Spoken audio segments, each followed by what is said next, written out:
We are Wenatchee Yakama. My grandfather moved to Portland, but he still stayed pretty traditional. He always said that there were spirits everywhere, and everything, and not to mention his house was full of rocks and shells and a bunch of other natural things. It reminds me a lot of that one movie, but he didn't keep antiques and stuff like that. It was just natural things. And just like those two people, he had a room that was full of this stuff. The door to that room was painted black. The story is that the room was shared by two, or maybe it was three of my aunties when they were in high school, and one of them came home from school with a can of black paint, and she painted the whole room black. My grandparents quickly ended up painting it with some brown trim and tan paint. They left the door all black. I forgot to mention, I was raised by them. I never did end up meeting my mom or dad. Maybe one day I will. Anyways, my cousins and me would play a game. We would dare each other to stay alone in the room with the black door, just because we knew our grandpa didn't really like people going in there. But you know how young teenagers can be.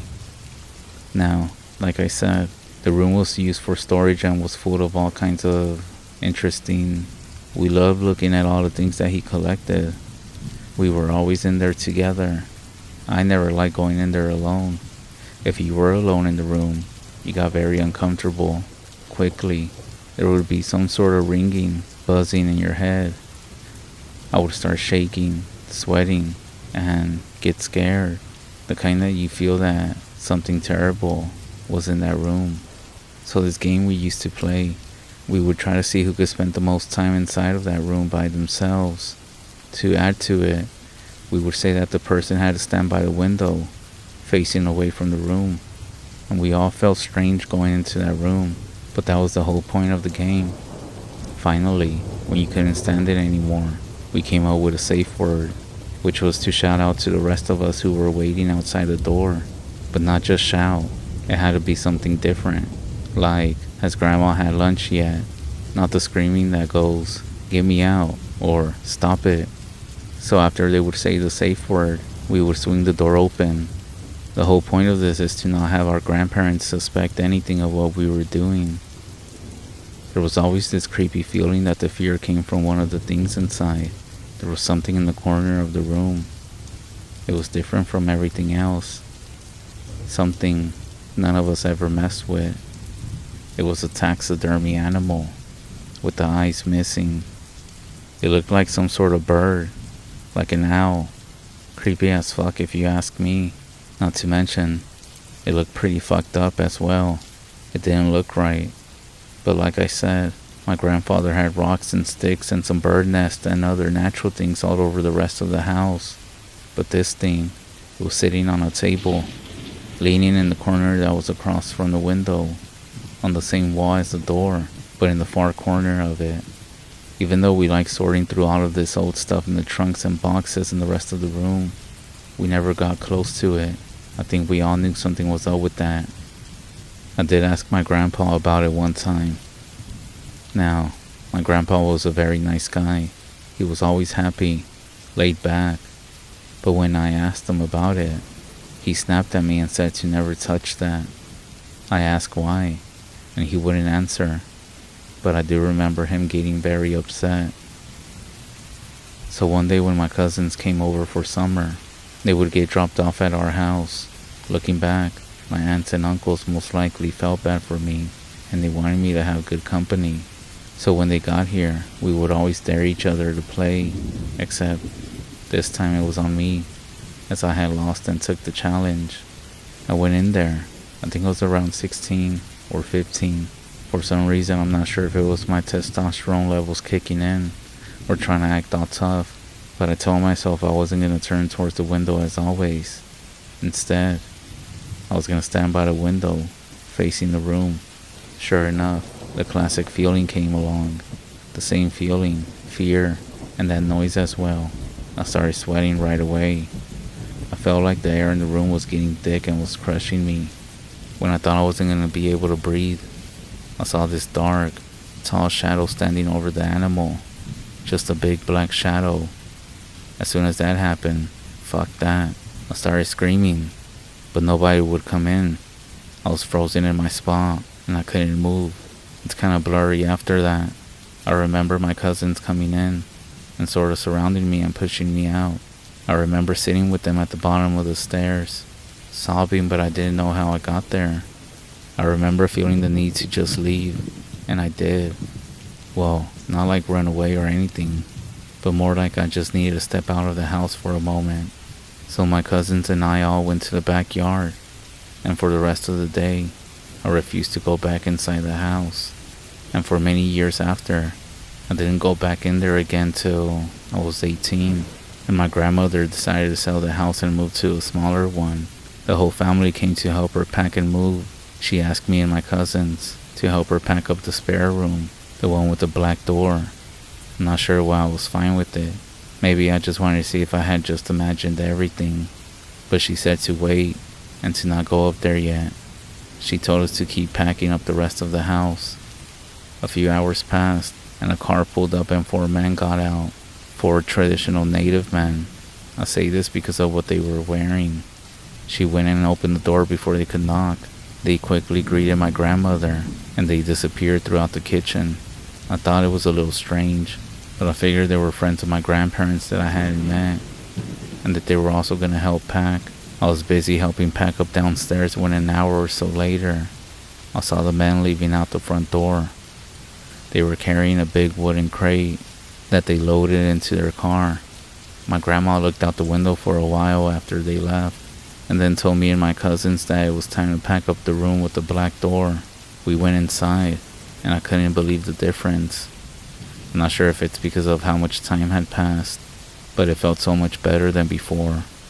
There was still this creepy feeling, but there was no heavy air, no buzzing, no fear. Then I realized the taxidermy animal was gone. I asked my grandmother about it, and she said, "What animal?" I asked if those men took it, and she said, "What man?" And she also wouldn't look me in the eyes as she was answering. I tried again, and I asked, "What happened to the animal, and where did it come from anyways?" She then said, "Everything belonged to your grandfather, and we don't talk about it." She said it in a firm way that really meant that she wasn't going to talk about it, and I could tell she was getting upset, so I just dropped it. So I guess the question that I said that I had from the beginning, what do you all think this was? Or what exactly happened? I have now moved on. I am married. I'm in another season of my life. But I do still wonder what exactly this thing was. My grandmother also passed away some time later, so I wasn't able to ask her again. But I also doubt she was going to tell me.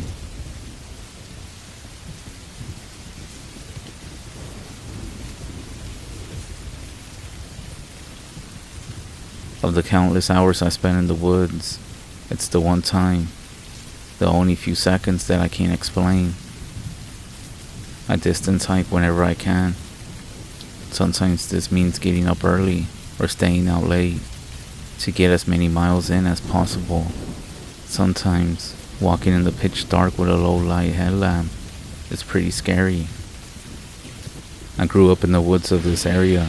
I slept under the stars more nights than I can count.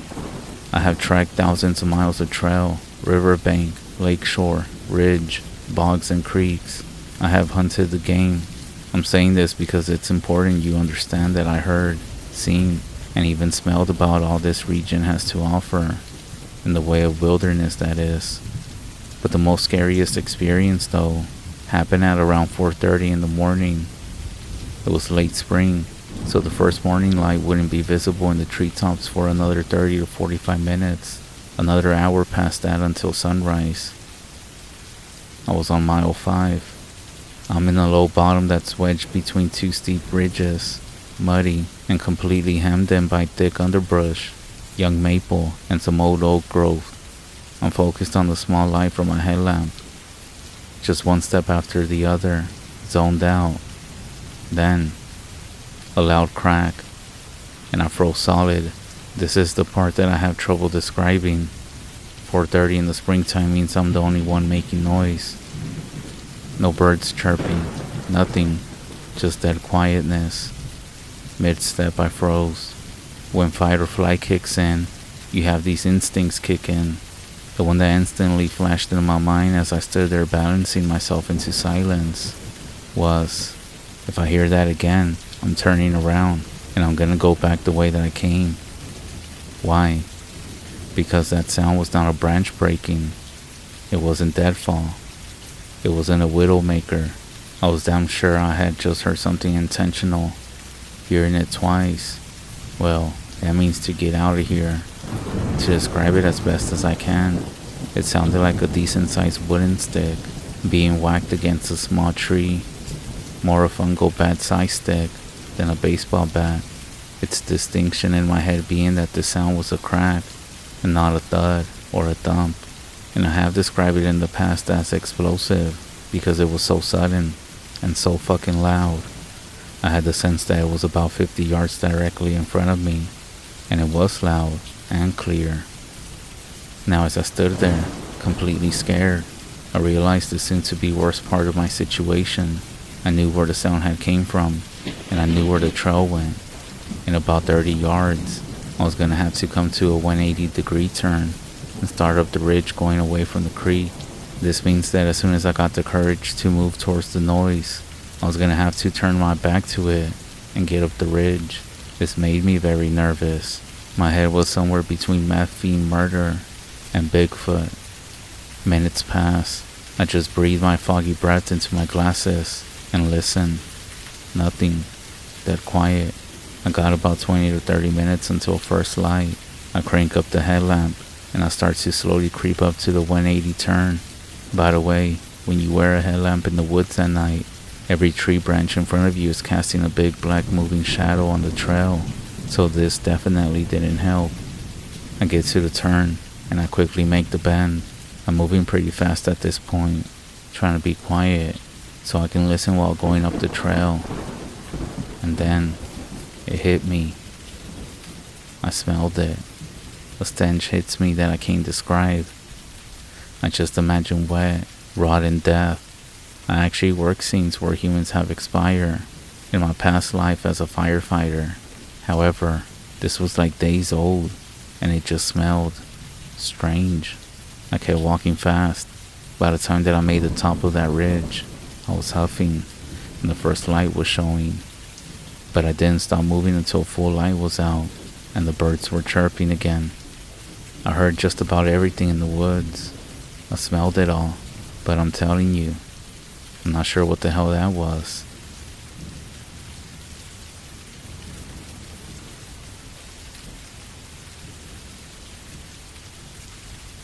If you're indigenous, or even if you aren't, what's your view on Ouija boards?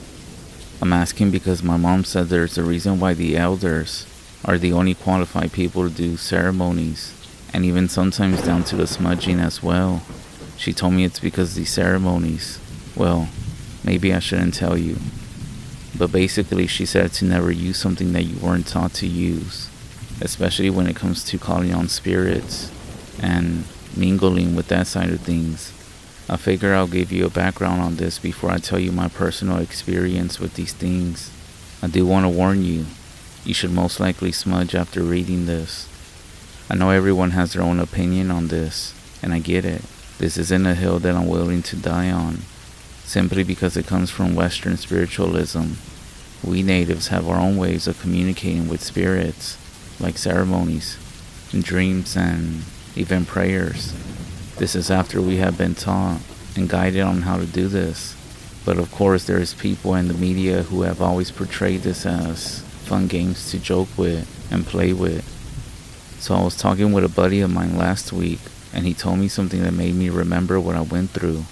He told me that he had played with a Ouija board a few months ago, and he said nothing happened. But he said after a few weeks some weird things started happening. He didn't explain what, but he said those boards are dangerous. It can lie to you and tell you what you want to hear. He said they pretend to be who they are not. He then told me that he didn't want to talk about it. As a matter of fact, he wouldn't even say their name. I get it. I mean, he is the one who told me about it. Other friends have told me in the past that these are nothing but gateways, that they are portals and used by spirits. So all of this made me remember when I was younger, and I was living with my parents at that time. My mom was very traditional, but my dad wasn't. So anyways, I have this friend of mine who can see things. At least that's what he claimed. I think we were both around 15 at this time. So one day he calls me and tells me if we want to play the Ouija board in my house. Me being a skeptic, I said alright. So we got the crew together. It was 3 of us who grew up together out here on the REZ. When he arrived, me and my friend were laughing at him. It wasn't a real one. It was a homemade board, and I didn't believe it was gonna work. He sat at my table and we sat down and started playing. At first when it started to move, I thought it was just him. And to be honest, I think it was him. I don't think there was anything real going on. Our other friend said he didn't want to play no more, and he said he was busy so he had to leave anyway. So we said goodbye, and then we just started playing video games. Towards the afternoon, my friend who had brought the Ouija board ended up going back home. Mind you, everybody stayed a few minutes down the road. At first I was trying not to think about it, but I kept having this feeling that I wasn't alone. But my house is kind of freaky anyway, so I just shrugged it off as a coincidence. I do love all scary things, but I do know the boundary line between what to mess with and how far one can go. At least that's what I thought. So I was reading scary stories online. It was sorta late, and my parents were not home yet, so I was laying in bed reading and watching videos on my phone. I was also texting my buddies on the group chat, and my friend who had left that house earlier, he shared the link to a video. The video was about how these demons had followed this woman after she had played with one of the Ouija boards. I should say that I've seen a lot of scary movies, and I have also read a lot of scary stories, so I can actually handle this, at least I thought. So I'm in my room by myself, no one else is home. Not to mention the lights are off because my dad would always complain about the bill getting too high. But anyways, my buddy, the one who had brought the fake board, said if we could hop on a phone call because he wanted to tell us something. My friend said he couldn't as he was about to shower, and so I ended up calling him. And I was listening to him tell me about that video link that he had sent. I swear, as he was talking to me, I could hear him, but I could also hear other voices in different tones. I thought it was the TV in the background, so I asked what he was watching, and he said, "What do you mean?" I said, "I hear those voices in the background," and he was just like, "I don't hear anything." Now at this point I was definitely creeped out, so I told him I had to go, and he said alright that he was gonna message us. As I was about to hang up, my friend said, "Wait." I figured he wanted to tell me something else, so I waited. What he said next was something that I will never forget. He was like, "I know you're there alone, but I'm there with you now." I was already creeped out, but I was definitely now scared. Thought it was him playing a prank on me, except it didn't sound like him, so I just sent a message saying, "What the fuck, dude?" But there was no response. I locked myself in the bedroom at this point, and I started praying. I was scared. When my parents came home, I explained to them everything. My mom was mad, and she asked why I would even bring a Ouija board into the house. She ended up chewing me out. But something that I want to point out is that she told me that she personally doesn't think that these boards themselves have some sort of power to contact. She said it's the intention behind it. She said the energy you give it, you can also just give it to anything else. For example, you quote unquote play with the spirits. You can do that anytime if that's your intention. You don't need a physical Ouija board itself, but with the ones they sell, the main purpose behind them is for evil, even if it's a fake one. You can set bad spirits free. You can even undo certain things that our elders or even ancestors have already dealt with before. And after this happened is when my journey into digging into my own roots and traditions started.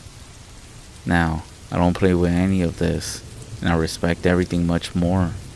Back then I didn't fully understand what I was doing. I thought it was just about being curious. But what I learned is that there's a reason our people have these rules. There's a reason we have elders, a reason things are taught. Ever since then, I've been more careful. I smudge when something feels off. I also pray. And yes, my mom also ended up getting some guy to come cleanse the house, and all of us as well. My friend who missed out on the action when he went to go shower, he said nothing happened to him. But I still told him that he should tell his parents. Because sometimes it takes months, even years, for something to happen. And my other buddy who was messing with these things, I'm not even sure what happened to him. I do wonder sometimes because they ended up moving, and I didn't hear from him again.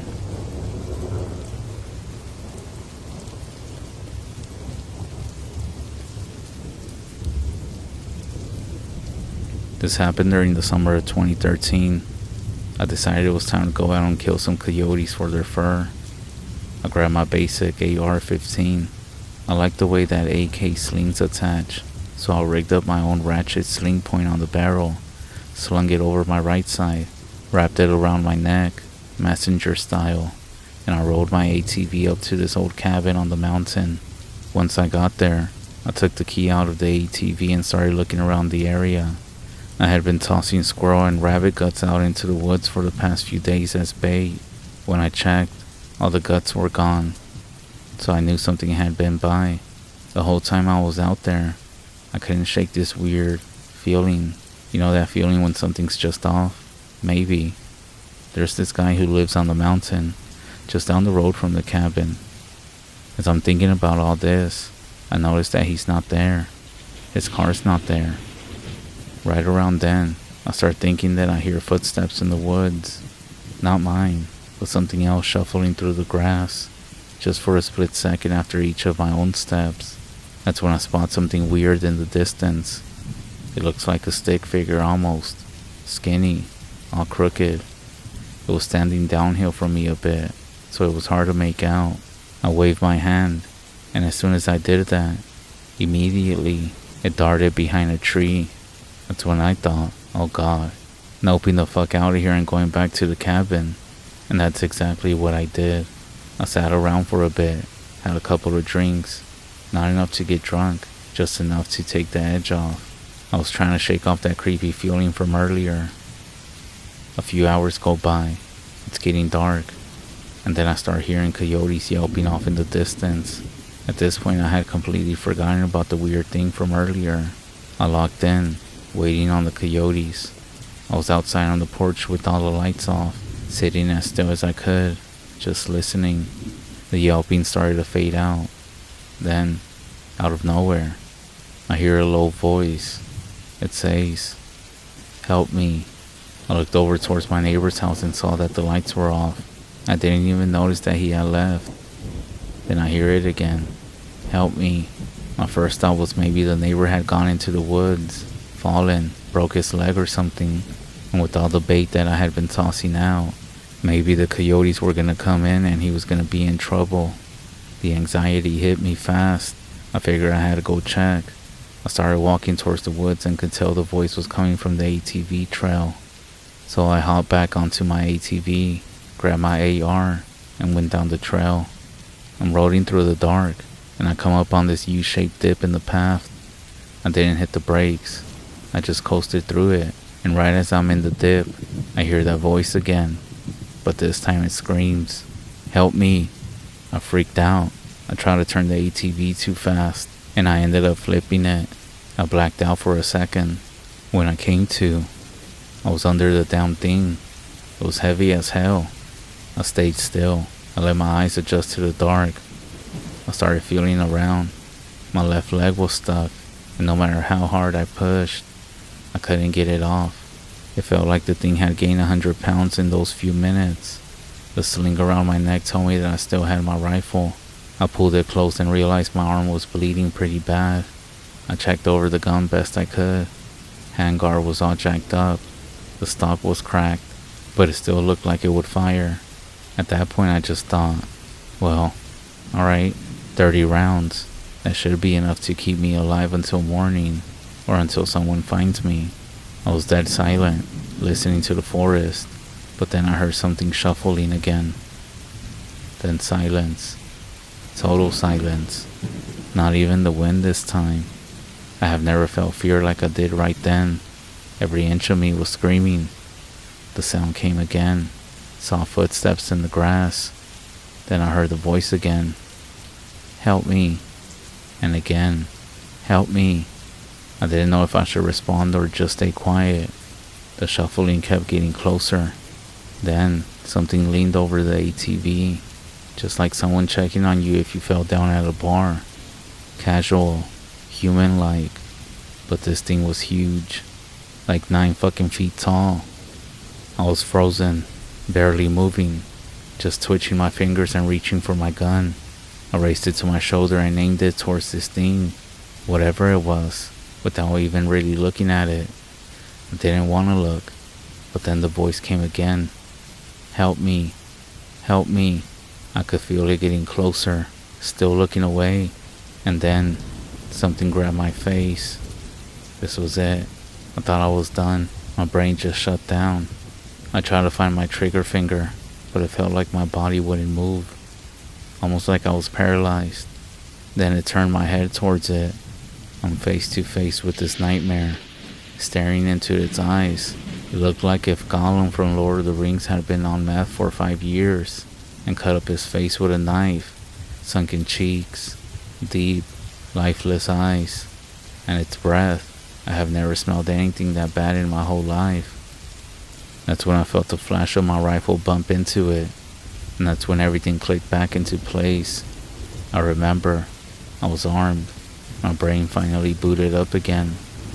I screamed, and it screamed back, loud, like something being tortured. I pulled the trigger, not even aiming at this point, just yanking it again and again. The gun starts going off. My ears are ringing like hell. This thing then grabs me by my hair and starts slamming my head into the dirt, over and over. I'm still shooting, or trying to, but then it rips the gun out of my hands, and it starts beating me with the broken stock of it, just hammering away at me. Then, all of a sudden, lights start flickering through the trees. I was barely conscious, about to black out, when I heard something louder than even its screaming. I swear to God, this thing dropped my gun, and it started screaming and ran off into the woods. My gun hit the dirt maybe 10 feet away from me. The light was still coming towards me, and at that point, I'm not sure if I was being saved, or if I was dying. Then I heard someone shout, "Hold on," and they said my name. Someone tugged on my arm. I turned my head and saw it was the guy who lived down the road. He was holding a massive revolver. I think it was like a Magnum 500. It almost looked like a movie prop. Then I saw him fire again. Whatever that thing was. It dropped, and it started twitching on the ground. I ended up blacking out. I woke up in the hospital with a ton of stitches in my head, and all over my body as well. When I finally got out, I asked my neighbor what he saw that night. He just shrugged and said, "It was just a bear. Don't worry about it. We get them around here all the time." I looked at him like he was crazy. I'm not convinced I got beat half to death with my own rifle by a fucking bear.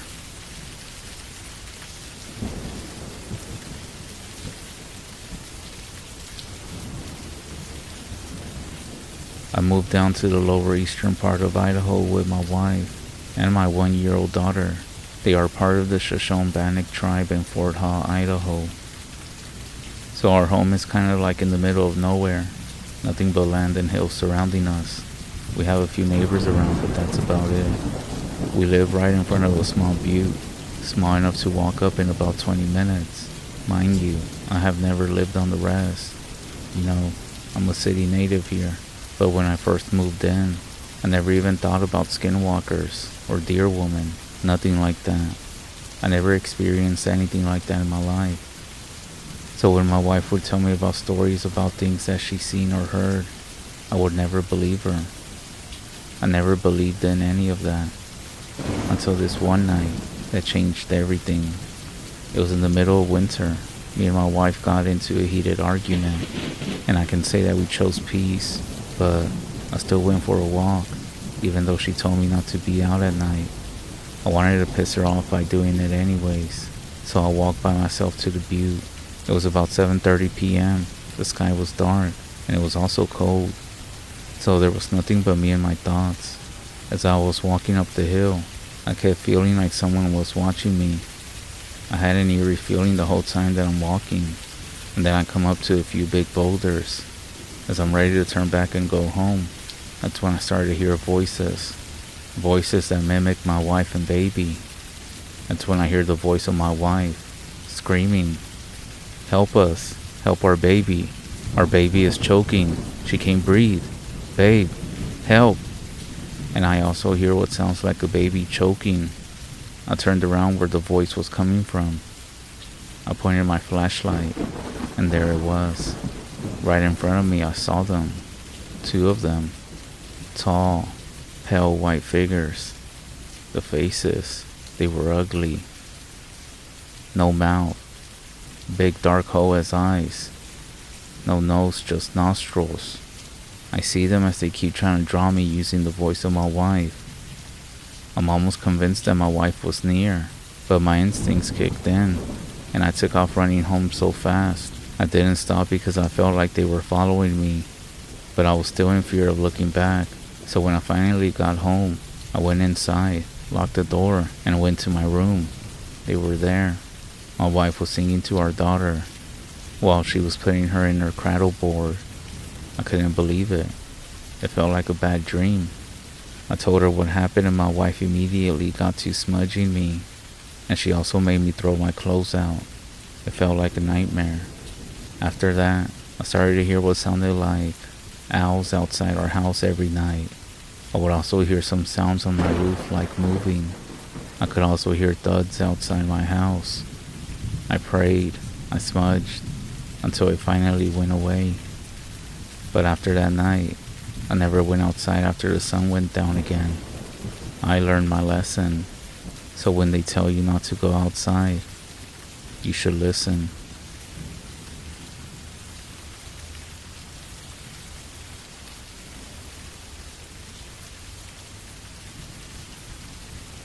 When I first got the position, I wasn't sure what to expect.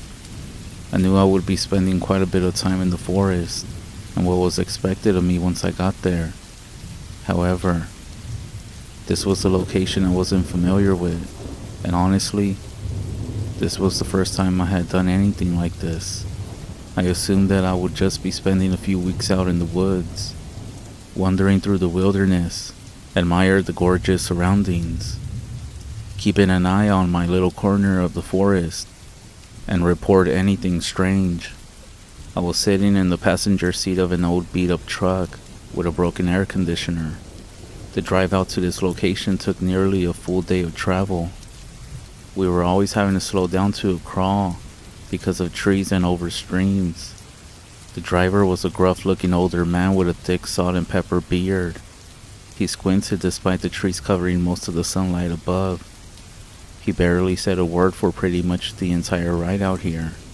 All he did was listen to the same album on repeat.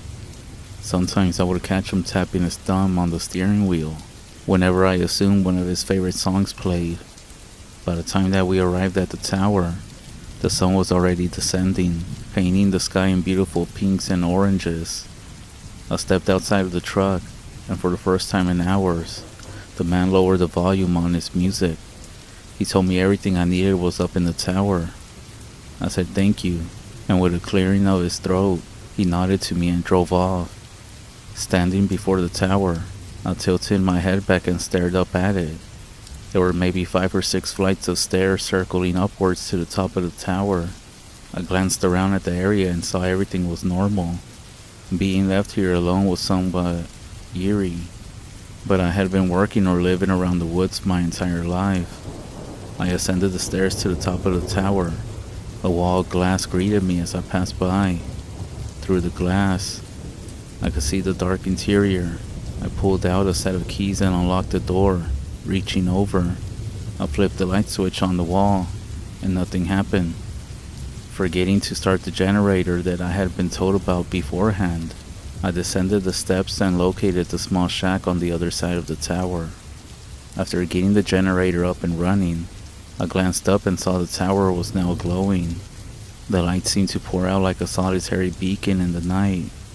I tracked back up the tower and finally took note of my temporary home. In the center was a square table with various papers stacked upon it. Also on the table was a firefighting device used to locate and coordinate with other towers to narrow down where a fire had occurred. On the opposite side from the door was a semi-solid wall, which had various maps and papers pinned to it. One of the papers was a crude drawing of a family, presumably forgotten by one of the previous fire watchers. In the corner adjacent to the map wall was a single bunk bed, with a narrow end table at the head of the bed. The last wall contained a long shelf with a wood-burning stove and a crate of wood nearby. Underneath were numerous containers, some containing dry goods. There were some bed sheets and other things assorted in the boxes, but most of it was just standard things. I wasn't really planning on using the bed sheets. On the wall underneath the larger mat was a rack with a shotgun resting upon it. A small box of shells was placed on a shelf next to it. I wasn't very big on guns, but growing up around the woods you start to appreciate their usefulness. Staring out of one of the windows, I gazed at the sea of blackness. The trees that swayed beneath the tower in the night looked like dark ocean waves. I sighed as my long day's journey was finally catching up to me, and it was time for me to head off to bed. I turned off the light near the door, and as I turned to head back to bed, for a split second, I saw a light in the distance. If it was during the day, there was no way I would have seen it, but with it being so dark outside, it was contrasting against its backdrop. The light was a dull red, and as I looked at it for a few seconds, wondering if it was a fire of some kind, the light began to move. Then, a few more seconds passed, and the light stopped, then disappeared. Confused and tired to worry about it at the moment, I got my sleeping bag and checked to make sure the tower door was secured. I crawled into bed and was dragged off to sleep by the sounds of the forest below me. The next morning when I woke up, my brain was fucking with me. I had forgotten where I was, and how I even got there. That feeling passed after a few moments. I stood up from my bed, got dressed, and looked around me. The view from up in this tower was something you can't find in photographs. Gorgeous landscapes stretching as far as the eye can see.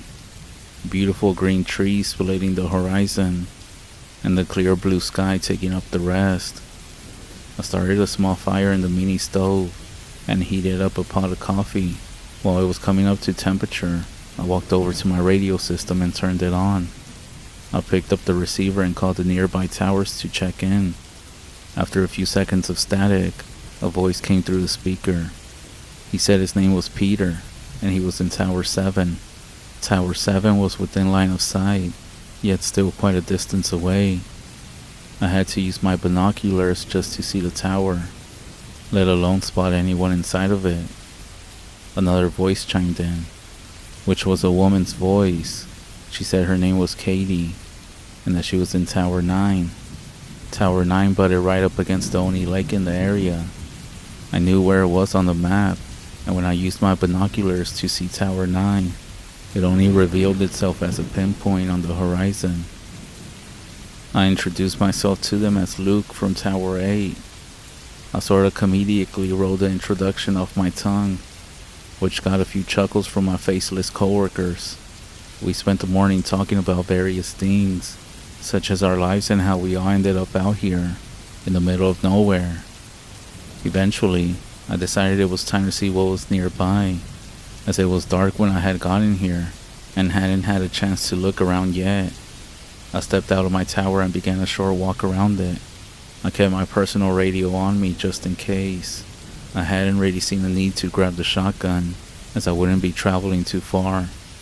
As I looked around the perimeter of the tower, I saw nothing. There was a small brook to the east, a clearing, and the trees to the south, which had a lot of flowers laid out inside of it. It was like something out of a woodsy picture book. Other than that, there wasn't much else going on, so I decided it was time to head back up. However, When I turned to make my way back to the tower, I noticed one tree in particular that was different from all the others.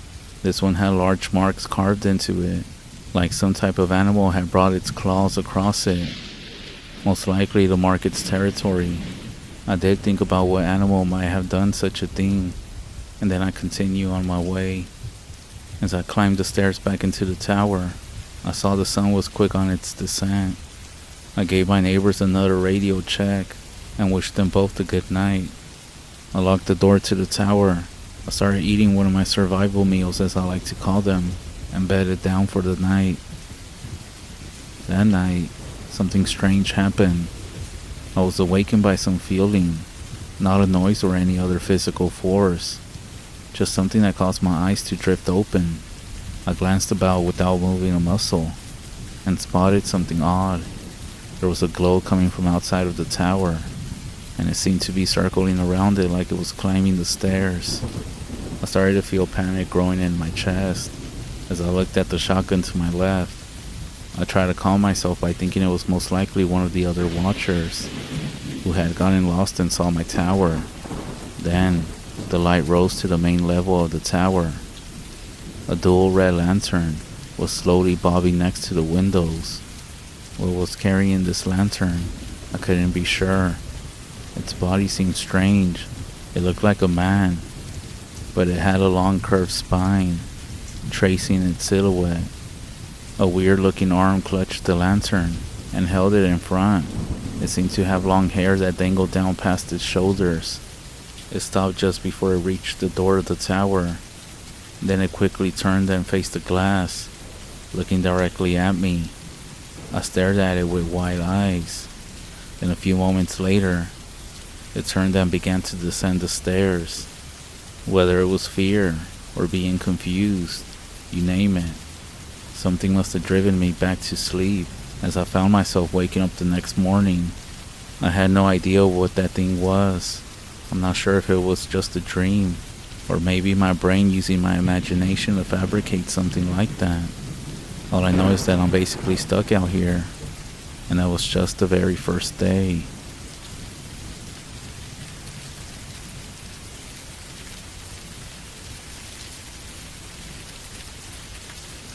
It's been a little over a week since I arrived at this tower. If I were to be honest, this life really isn't for the faint of heart. The solitude was starting to take its toll on me. Humans are social creatures by nature, and if it weren't for my coworkers in Tower 7 and 9, I might have begun to lose my mind. I might be exaggerating a little bit, of course, but there is some extensive psychological assessment for jobs like these. At least for the company that I work for. I wouldn't have come all the way out here if I didn't think I could handle it. That being said, thinking back on what I experienced on my first night, I honestly thought a screw might have come loose somewhere in my mind. There was obviously no creepy man creature carrying a lantern around the forest. I was randomly stirred awake in the middle of the night, and in my groggy state, my brain most likely fabricated this person from the darkest reaches of my imagination. That's what I've been telling myself, at least. In the days since then, I haven't experienced another nightly visitor. This only seemed to reinforce my original belief. I have seen that red light moving in the woods at night. I didn't see it every single night, and on the nights that I did, I tried my best to dismiss it. Maybe it's one of the other watchers investigating the surrounding area. As unlikely as that thought sounded, at this point, it did help me to calm down for the most part. The days that passed have been uneventful. Thankfully, I had this foresight to bring along a few books to read. With all the downtime, I spent the majority of my time just relaxing in the tower, reading and talking with my tower friends. Whenever I did leave the safety of the tower, I never traveled too far. I always stayed within range of it at all times, never extending myself further than that. Even though I had no reason to investigate my surroundings, it was a nice change of pace from being confined to the glass walls. On day 6, the same man who had dropped me off at the tower showed up to deliver some supplies. I had brought enough to last my entire stay out here, but the wildlife reserve was sure to keep the tower decently stocked. I'll be honest, Seeing this man was a much welcome sight. We talked for a bit, and while he was stern and quiet, I still enjoyed his company. He asked me how things were going out here, and I assured him that everything was fine. He unloaded a few boxes from the back of his truck before heading off to Tower 9 to deliver the last of the supplies. I thanked him for the items, and again, he cleared his throat, nodded to me, and drove off. On the 7th night, I was lounging on the outer rim of the tower, staring up at the beautiful night sky above. I was finishing up the last bit of soup that I had made earlier, when my eyes drifted from the cloudy sky to the forest below. In the forest, I could see that glow once again. It drifted around in between the trees. Honestly, it became such a common occurrence that I didn't even think about it too much. It started to drift far away from my tower. Eventually, I picked up my binoculars and looked at it. Normally, that light only remained illuminated for a short period of time, a few minutes max. Except this time it didn't. The glow was lingering and drifting along. I dropped my binoculars and looked back up at the sky. Then around 20 minutes later, my radio in the tower crackled to life. It was Peter from Tower 7. He was asking if we were still awake. I stood up from my chair, almost immediately sighed, responding to his message. He was asking if either of us could see this red light outside of his tower. Katie didn't respond. We just thought she had gone to bed for the night. I, on the other hand, stared at the receiver, not sure why I was so concerned in that moment. It was just a random light in the woods. It wasn't something to be terrified about. However, the fact that Peter was saying something I had personally experienced seemed to send a chill down my spine. I responded truthfully to Peter, telling him that I had been seeing that same light ever since I arrived at the tower. He asked me why I never reported it, and honestly, I just told him because I thought it was one of them. He then asked me if I thought he should go investigate it, to which I advised against it. I told him just to lock his tower's door and remain inside for the night. He did seem a little bit concerned about the situation, but I feel after speaking with me, he managed to compose himself. He mentioned that he was heading to bed, and I did the same. At roughly 2:30 in the morning, I was awoken by the distant sound of a gunshot echoing across the forest. In any other circumstance, there would have been no way I would have heard something like that. But after that first night and the conversation I had with Peter earlier, I went to sleep on a razor's edge. I know I could have heard a pin drop a mile away, so a gunshot was more than enough to pull me from my dreams. I quickly sat up and grabbed the radio, asking what happened, but in the back of my mind, I already knew that one of my tower mates most likely encountered the same thing that I did, even though I didn't want to believe it. After a few minutes passed by, Peter's voice poured through the speaker. He said that he saw something climbing up his tower. He said that when it was going for his tower's door, he grabbed a shotgun and fired at it. The smoke cleared. However, there was no sign of it anywhere, just a pile of broken glass. He cursed himself for making such a fast decision. He went to see if whoever it was had fallen from the tower. When he walked outside and looked over the edge, there was nothing, and no sign anyone had been outside of his tower. Since then, Peter has been making nightly radio checks to both me and Katie. His choice to fire his gun left him without a window in his tower. The barrier that was protecting him from the elements outside had been torn down, and I think that realization was starting to set in. The night following the event, as I stood on the balcony looking around, I saw no sign of that red glow in the forest below. It was truly like it never existed in the first place. I felt at peace once more to not have this feeling in the back of my mind. However, something happened last night that I feel needs to be addressed. I was using the outhouse late one evening at the base of the tower. I stepped outside and was about to make my way back up when I heard something. It sounded like heavy footsteps moving in the trees next to me, like something big was shuffling around. Even with my flashlight cutting through the darkness, there was no sign of anything in the woods. My first instinct was that it was most likely a bear coming into the area at night. to look for food. I continued to scan around as the sensation began to creep in the back of my mind, similar to when I would spot that glowing red light. However, this time it felt different, and it felt darker, more ominous, dangerous-like. I was trying to force my legs to run up the tower as fast as I could, but I found myself unable to move. I shifted my light around, hoping and praying that I wouldn't see anything, when suddenly, the loud cracking of twigs to my right sent me into a mad dash up the stairs. I had never climbed a set of stairs that fast in my life before. When I arrived at the top, I locked the door and stayed awake the entire night, with the shotgun resting nearby. This morning, when I went downstairs to look at the surrounding area, I saw where that noise had been made. A tree, which had been no further than 6 feet away from me at the time, had a bunch of broken twigs at its base. There were scratch marks embedded into the tree itself, and in the soft ground below were 2 footprints that appeared strangely human, slightly longer though. The prints that had been left in their wake seemed to signify that it was something heavy. I don't know if this was made by that thing that was carrying that lantern, or if it's something different. All I know is that there is something strange happening in these woods, and I feel like myself and the other watchers are bystanders caught in the middle of it. We still have another 20 days left in these woods, and I just hope we can make it to the end before something truly bad happens out here.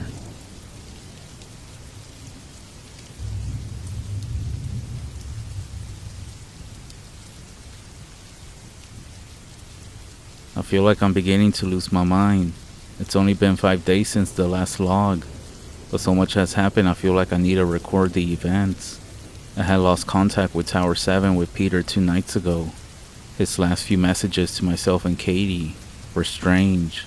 He told us that he was hearing voices coming from outside of his tower, whispers telling him to come outside. He said that no matter where he was inside the tower, the voices would always sound like they were right next to him.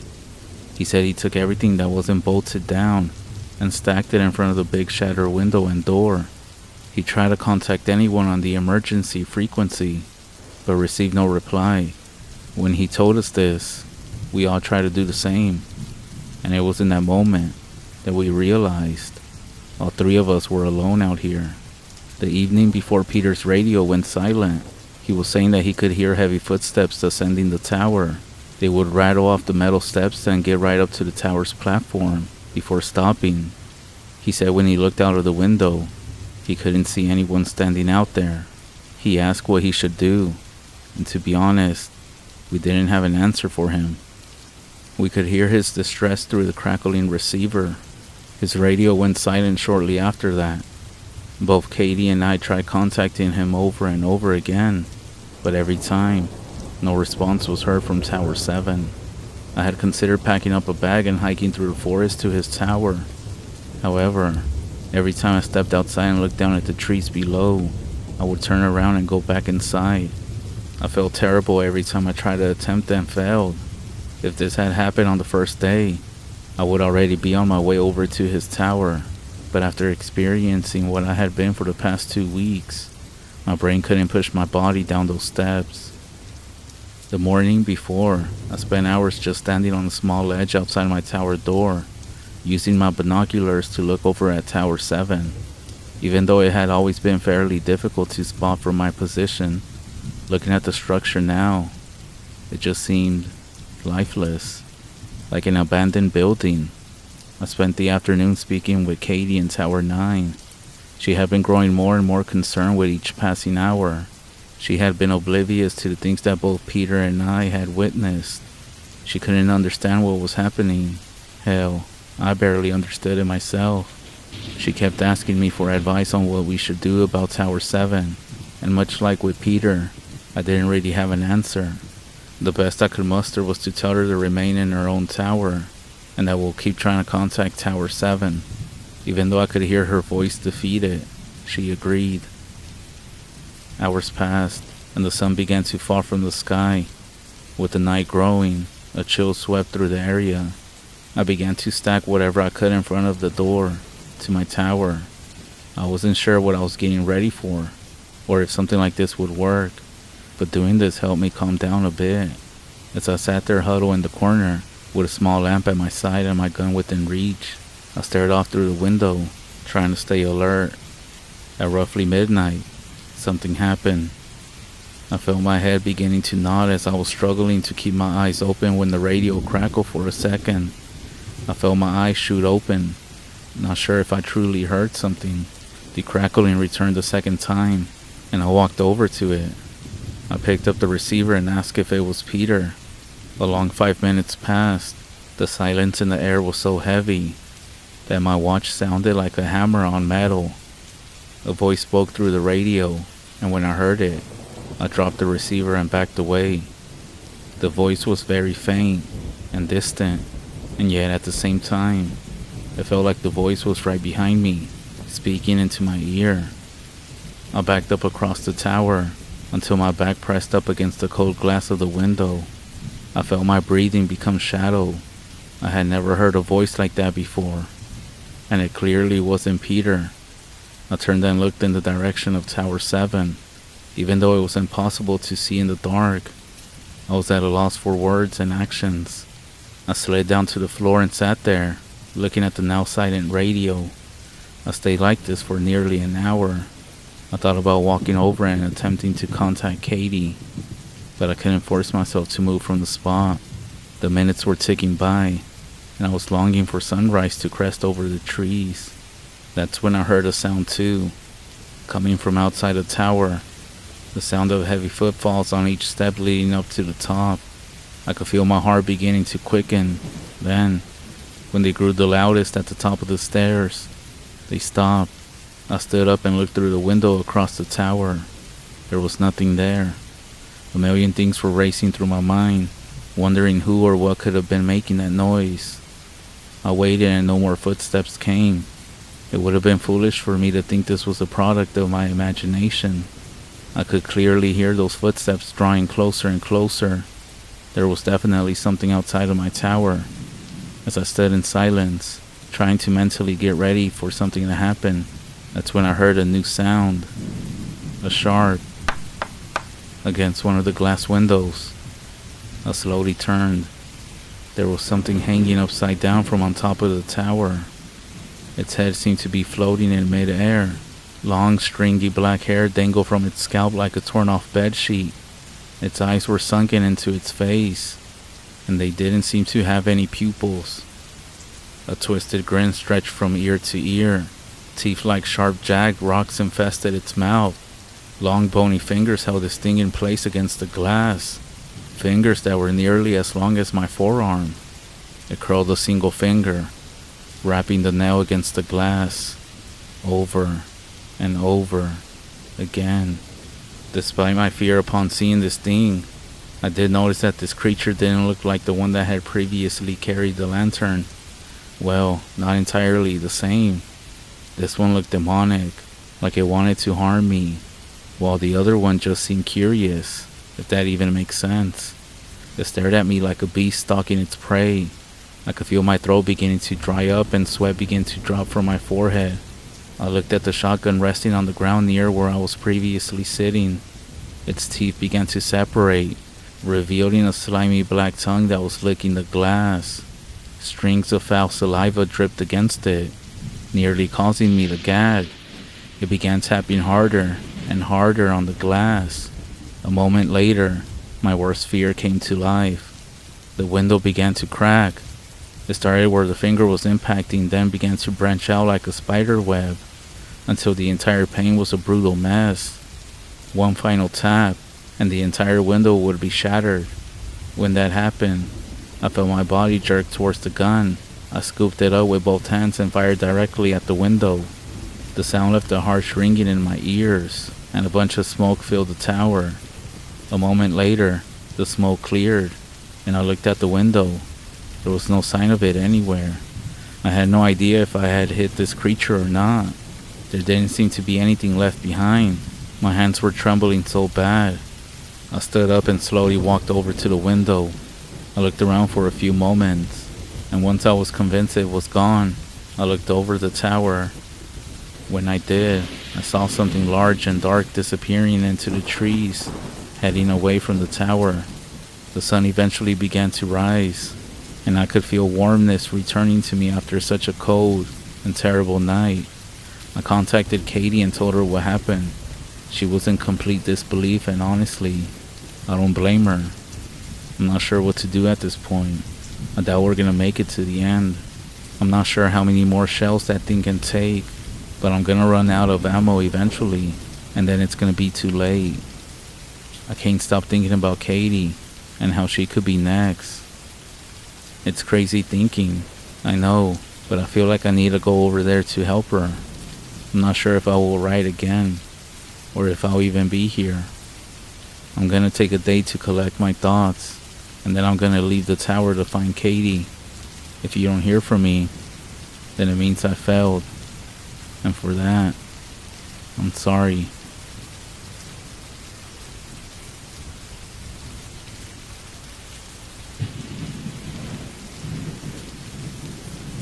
Three days have passed since my last entry. My bloody hands are trembling as I write this. This experience is leaving a heavy scar on my mind. I guess I should record what happened as best as I can, even though the more I try to recall the events, the more my brain attempts to block them all out. After the sun rose the day after that thing tried to break into my tower, I lost consciousness. The fatigue of being awake all night, combined with the shocking events, were too much for my body to handle. Once the adrenaline subsided, I could barely keep my eyes open. I woke up sometime later in the afternoon to the sound of Katie calling me on the radio. She sounded panicked, scared. When I answered, she practically shouted with joy. She said that after I didn't check in that morning, she had gotten worried that something happened to me. I told her something did happen, but that I was okay right now. I spent nearly a half hour explaining the previous night in as much detail as I could recall. She just remained silent on the other end. Once I finished, she only asked me a single question. What are we gonna do? For the first time in hours, I was finally able to think clearly. I told her that we needed to work together in order to make it out of here. She agreed, and I asked her if she could handle being alone one more night. She told me that she hadn't seen anything unusual so far, and that she should be alright. I made sure to explain that she needed to barricade her tower as best as she could, and to keep her gun on her at all times. I then told her that at dawn, I would begin hiking her way. After I got off the radio, I stared at the massive hole where the window once stood. It made me think about Peter, and I wonder if his tower looked like this as well. The sun was already descending, and I spent the entire part of that night packing up my backpack with all the essentials that I could. I made sure my shotgun was loaded, and I leaned against the wall, opposite to the broken window. I wasn't sure if that thing would come back after getting shot at, but regardless, I would be ready if that was the case. Midnight rolled around, and due to my crazy sleeping pattern, I was still alert. I kept my ears open for any strange sounds coming from outside the tower, but aside from the occasional cricket and frog, there was nothing. Then, the radio let out a high-pitched whine before Katie's voice came through. She sounded terrified and told me that something was outside her tower. Upon hearing this, I felt that rush of adrenaline course back into me, and I realized that I had a choice to make. I couldn't just sit around like I had done with Peter. I told her that I was on my way and to just hold on. I truly didn't want to be traveling through the woods at night, but if it meant potentially helping Katie, I had to try. Hearing her panicked voice looped in the back of my mind, I grabbed my bag, my gun, and personal radio, then went for the door. For the first time in days, I stepped outside of my tower. I moved quickly down steps and made note of which way I needed to go to get to Tower 9. I walked briskly, taking care not to sprint because I knew if I injured my leg, then we would both be in trouble. I moved as fast and as carefully as I could manage. Walking through the woods was very confusing. Every tree looked the same as each other. I used my flashlight to maintain my heading as best as I could. I figured if I could at least make it to the lake, then I would be able to spot her tower nearby. My senses during the journey felt razor sharp, as every sound and movement was drawing my attention. I didn't make a note of the time when I left, nor during my trek, but it felt like I had been walking for hours. Trekking through the uneven terrain was beginning to take its toll on my legs and feet. I stopped briefly to rest against a tree, when the sound of a loud, yet distant gunshot echoed around me. The adrenaline that I had felt the previous night, and when I heard Katie calling for help, coursed through my body yet again. I pushed off the tree and picked up the pace. By this point I was throwing caution to the wind, going over boulders and through dense brush. I was practically sprinting through the woods, and after 10 more minutes, I came out from the tree line. I was greeted by the sounds of waves lapping against the muddy shore. I had made it to the lake. After taking a moment to look at the moon's reflection in the water, I turned and saw the light from Tower 9. It wasn't too far away from my current location. As I skirted my way along the lake, I kept my eyes fixed on the glowing tower ahead. I was drawing closer and closer when I thought I heard something in the trees to my left. I froze in place and turned my weapon towards the sound. It was far too dark to make out anything in the trees. I just held my breath and tried my best to focus on any sort of movement. 5 minutes passed without a single sound. Not even the crickets were chirping anymore. I felt my body relax slightly. I turned and continued walking towards the tower. Once I arrived at the base of the stairs, I looked up at the tower, and a strange, yet familiar feeling came over me. It was a feeling I had previously when I looked at Peter's tower. Like this tower was now abandoned. Dread was beginning to fill me, and as I rushed up the stairs as quickly as I could, when I got to the door, I stopped. Inside looked like a tornado hit it. Books and papers were all over the place. Tables were turned over. I saw no sign of anyone. I slammed my fist against the wall and cursed myself for being too slow. Just when I was about to turn and head back downstairs, I heard something. It was a voice, a whisper, calling out to me. I turned back, and on the other side of an overturned desk, huddled in the corner, was a young woman with dark hair. She was clutching a gun in her hands and was trembling terribly. I held my hands up and told her who I was. Her face seemed to light up as she recognized my voice. Then, that light on her face quickly disappeared in a flash, as she screamed at me to look out. Confused, I turned and was face to face with a large, jagged grin, vacant white eyes inches away from mine. I felt my entire body lock up, and before I knew it, I was thrown to the ground. It happened so fast, I didn't know what happened. I felt my legs start being pulled out of the doorway, and I tried to scramble for my gun. There was no use. I was being dragged forcefully outside. The creature was gripping my leg with such force that I could feel my shins starting to crack. It jerked me around one of the corners of the stairs, slamming me into the railing.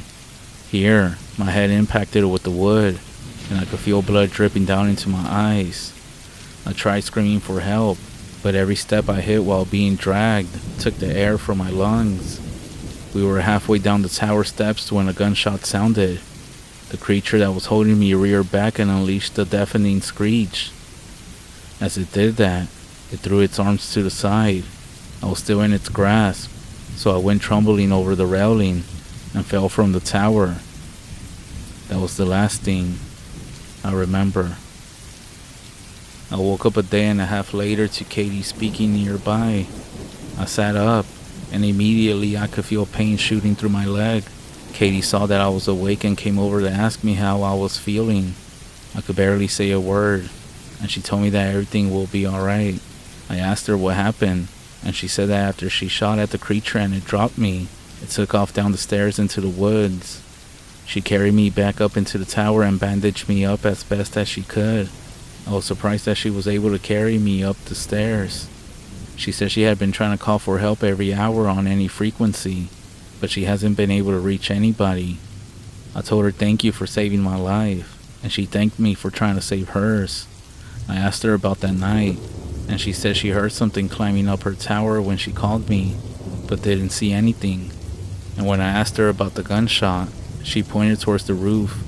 She said she remembered what I had told her about the creature climbing onto the roof of my tower. I looked up and saw different holes letting in faint sunlight in the roof. She said she never actually saw the creature. She just panicked and fired. It wasn't until I showed up that she saw it for the first time. She made us some food, and I spent that evening trying my best to recover. Despite my poor health, I convinced her that we needed to take turns to keep an eye on things until we could get in contact with somebody. Katie's sleeping right now, and to pass some time, I wanted to write this out. However, it's proving difficult with my shaking hands. I don't know what's gonna happen. We still have 12 more days until we're scheduled to go home. With my leg messed up, I doubt we'll be making a run for it. I'm just glad I'm not alone. I know between the two of us, we can hold out until then. I hope we can make it out.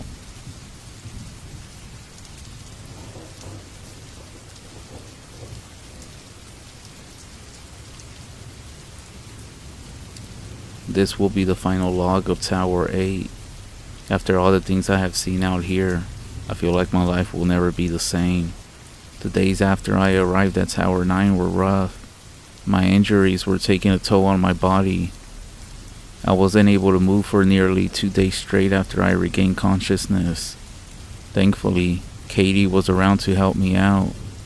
She was taking care of everything, as well as helping me up and down the tower. Well, to go out and use the bathroom. It was embarrassing being so helpless, but she never made me feel like a burden. We continued taking turns watching over one another. We were hoping that the ranger who had brought us out here would have done another supply run of the towers, but as the days went on, it seemed more and more unlikely. The first handful of nights that followed me were uneventful. There had been zero indication that whatever that creature was had come back. I wanted to believe that the blast it took drove it away to die alone in the woods, but I knew it wouldn't be that easy. After 3 full days of watching and waiting, something finally happened. I was taking up my nightly watch as Katie was heading to bed. I stared at the night sky from where I was sitting at, opposite to the door. To pass the time, I've been reading one of the books that Katie had brought along with her, a cheesy romance novel, but at least it was something to keep my mind occupied. As I was reading by the candlelight, my eyes closed for a split second, and when I opened them, there was nothing but darkness. The candle had gone out, and only a faint ribbon of smoke twisted in the moonlight before me. I sat up and looked around. A light breeze caressed my face, and I turned. My heart began to thunder in my chest as I saw the tower door open. My eyes snapped over to where Katie had been sleeping. It was empty.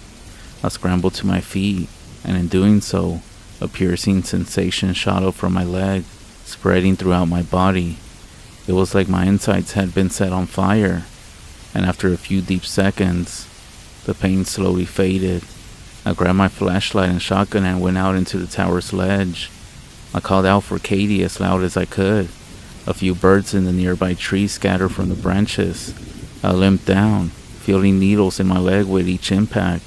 It took me ages to reach the bottom of the tower. When I stepped onto the dirt, I stopped and looked around. I called out once more for Katie as my fears were starting to fill up my mind. The echo of my voice faded, and for the first time, I felt completely alone. I was just about to resign myself to defeat and climb back up the steps when I heard something in the distance. A screaming sound, coming from deep in the woods. I thought about climbing back up the tower to grab my backpack, but I didn't want to risk losing Katie because I took my time to climb back up. I started to limp quickly towards the scream. Every step was agonizing. I had to take so many breaks with every handful of steps or so. I called out, and just when I thought I lost track of her, I would hear a new scream. Sweat started to soak through my clothing, making my body feel 10 times heavier. Thoughts were racing through my mind, wondering what I would do if I found her. After an hour of walking, I entered a small clearing in the woods and I called out again. The scream that returned was extremely close now. I pushed my way through, and I saw them. Katie was being dragged away by the creature. Where they were heading to, I didn't know, but that didn't matter. All that mattered was saving her. When she saw me coming out from the trees, she called my name in desperation. Upon hearing my name and seeing what was happening, I pressed the butt of the shotgun into my shoulder, took aim, and fired. The creature screeched and dropped Katie into the dirt. It turned to face me, and I could feel its hatred in its eyes. I felt like I had just whacked a bear with a twig. It began moving along the ground towards me like a beetle. Everything happened so fast I was unable to raise my weapon for a second shot. It swatted the gun from my hand and gripped me by the neck. It raised me off the ground and stared at me with those vacant, wide eyes. The creature was no longer grinning. Its face was twisted. I could feel my throat beginning to close as its grip tightened. I looked over at Katie, who was lying on the ground. I could feel my life getting close to its end. My eyes began to close, and I was thinking my last thoughts I would ever have. Suddenly, the creature released its grip, and I hit the ground hard. My leg striking the dirt caused me to unleash an ear-shattering scream. When the pain began to fade, I looked up and saw the creature clearly cowering away from me. It was the first time that I could see it so clearly, its grotesque humanoid form. And then I looked down at my hands and realized I could see myself clearly as well. It took me far too long to realize that there was now a light filling the area around us. I turned, and standing not too far away from me was that thing that I spotted on the first night. It was holding it out in front of its body, and what was once a dull red glow is now a bright orange, like it had somehow captured a piece of the sun in its hands. The other creature recoiled and shrieked in agony before its skin began to slowly flake away. It seemed like if the light from the lantern was burning this creature alive. Then, with a single brilliant flash of light, the area dimmed, and the creature that had attacked both Katie and I was no longer there. I sat up and looked at the figure that was carrying the lantern. It looked like a man with a curved spine and long stringy arms. It had long hair that was hanging past its shoulders. For the first time, I could see its face. It was the face of a simple old man, warm and caring, like a grandfather. He said no words but gave me a faint smile and a nod.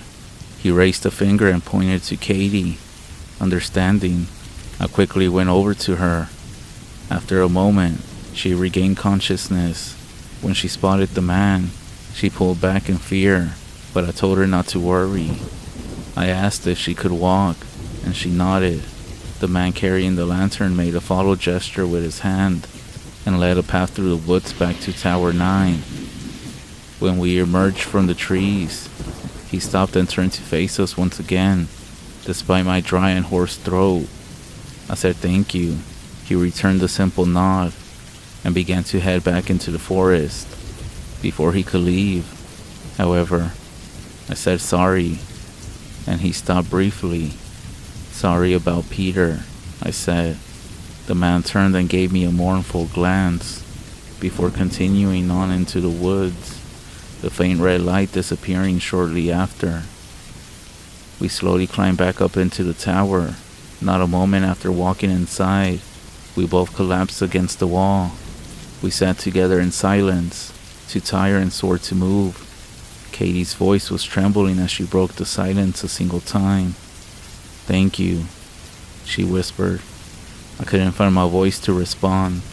I just held her hand tightly. Katie passed out a few moments later, and I held my notebook in my hands.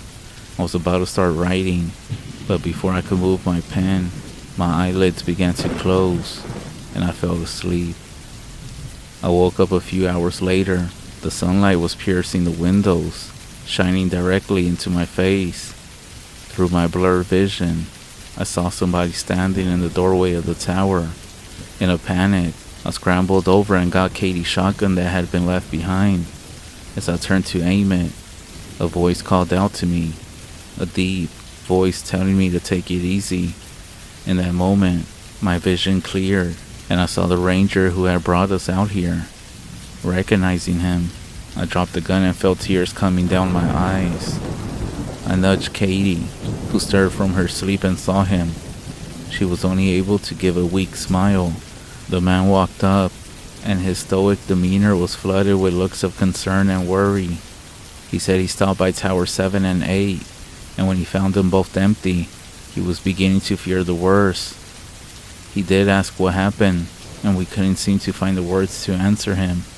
He helped me and Katie to our feet and told us that he was gonna get us out of here. As we walked down from the tower to his truck, I stopped one more time to look at the forest, and then back up to the tower. After getting inside the truck, Katie and I both sat in the back seat. As we drove, the ranger was asking us again what happened. I was thinking carefully. I considered lying to the man because he might think we had gone insane out here. With a heavy sigh, I explained everything to him in detail as I could remember. He didn't say a single word the entire time. He was just driving and listening. Once I finished, he paused for a few moments, then began to speak. He said he's been a ranger out here in these parts for many years. He said he used to hear stories about this place. He said that 80 years ago, there lived a man and his son in a shack in the woods. They were living off the land, off-grid. And then one day, something attacked them in the night. The father watched helplessly as the monster tore his son to pieces. When it turned to the man, he reached for anything to shield himself from the monster's advance. He grabbed a nearby lantern and held it in front of him. The monster recoiled in fear and ran off into the woods. People say that the man, filled with grief over the loss of his son, has been wandering the forest with a lantern, keeping that monster at bay for his son's sake. The ranger said it was just a ghost story that the locals in town like to tell. He said that all his years working out here, he never saw any evidence to these rumors. Well, not until now. I'm currently sitting in a hospital bed writing this out. Katie wasn't nearly injured as I was. After taking some time to think about what the ranger said, I think I'm starting to understand what happened out there. This is just my personal theory, so I don't know for sure, but I think that the man carrying the lantern was keeping an eye on the towers and searching for that monster. When he went over to Tower 7 and Peter shot at him, he ran away or disappeared. With the lantern carrier gone, that allowed the monster to run free throughout the forest. I'm not sure what caused the man with the lantern to come back and help us, but I'm thankful that he did. We most likely wouldn't have survived if it wasn't for him. I'm not sure what that monster was, or where it came from, or why that lantern stopped it. Maybe it thought it was some holy relic, or it most likely just hated fire. Regardless, I just hope to God that no one else ever has to see it for themselves. The ranger stopped by to let me know that he reported Peter missing, and that law enforcement said that they'll be conducting searches for him soon. I hope they find him. I hope he survived somehow, even though in the back of my mind, I know it's unlikely. If any of you come across these logs and find yourselves heading into the woods, maybe for recreation or work, I hope you understand the dangers out here. Be cautious, be vigilant, and be safe. As for me, I'm never setting a single foot inside of a forest ever again. My name is Luke, and this is the final entry for Lookout Tower 8.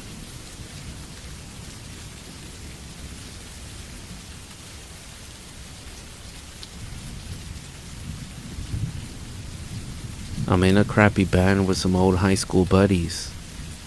A few weeks ago, our bass player, Parker, informed the rest of the band that his parents had flown to Europe and left their house for us in Fort Collins.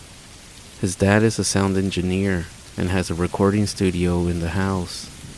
We were pretty excited, so we packed light and made the drive from Cali to Fort Collins, ready to track a backlog of 8 songs we've been sitting on. It was mid-spring, and the mountains looked pretty beautiful. oceans of blue and yellow wildflowers. The drive was long, but it was nothing short of exciting. In fact, everything was so beautiful that one night after a recording session, Parker suggested we go camping. I laughed at the idea. They all knew I had somewhat a negative experience in the Rockies a few years ago, but Ronnie and Jeff jumped on board. Parker recommended some vanilla tent camping at the foot of the mountain, but Ronnie had a bright idea. He wanted to do some astrophotography, and for that, he said, we need to go to a place that's really dark. So he spent some time on Google and discovered Comanche Peak Wilderness, a remote section of a popular national park. What a great idea, I remember chirping. Surely nothing could go wrong, right? Of course shit did go wrong, and it started on the drive up there. People always forget that quote-unquote evening begins at around 3 p.m. in the deep woods. As soon as the sun starts to dip behind the treetops, the gloom sets in and things get eerie, but my body rejects it because my brain knows it's too early for dark. I was on edge the second that the paved road gave way to dirt. The other thing people forget is just how loud the woods are at times, and how silent they are at other times. The contrast between them can make your head spin. One moment, it's a symphony of owls and crickets and toads. Then a branch will snap, or thunder will crack, and suddenly, you're wondering if you've gone deaf. Then of course, if you think about it too much, you realize just how full of darkness is, with all those watchful eyes. We went in as deep as we could. We left Parker's truck on the side of some forgotten road, and hiked about half a mile into the trees. There was no trail. We followed the GPS to a tiny lake that was somewhere uphill, where Ronnie could set up his cameras and get a clear view of the sky. We hadn't crossed a solitary soul after entering the preserve for a few hours prior, and I felt kind of nervous about the fact that no one knew where we were. By dusk, we had set up 2 tents that Parker had borrowed from his parents. We made a small bonfire pit between them, and hanged all of our food up in the trees like you're supposed to. Ronnie set up his cameras along the shore, and then we waited for nightfall. My anxiety got worse as darkness ate away at the sky. The guys didn't notice. They drank and smoked and carried on. And of course, right when the world turned to black, the leaves began to crunch in the distance behind our tents. A girl emerged from the trees and stopped at the edge of our little clearing. This girl must have been 8 years old and was wearing a white dressing gown, like she had just woken up. She had platinum blonde, almost white hair, and skin so pale that she looked like a ghost in the firelight. She wasn't carrying a flashlight or anything. She had been walking in the pitch black forest. She squinted at our fire as if it was annoying her, and she let out a few wet coughs. We all just stared at each other in confusion as she studied us. There were no roads or trails in this area. This was not a campground, and her presence made no sense. Jeff eventually called out to her, asking if she was okay, and she replied, "My mom's sick. Can you guys come help us?" Where is she?" Jeff asked. The girl just pointed into the forest.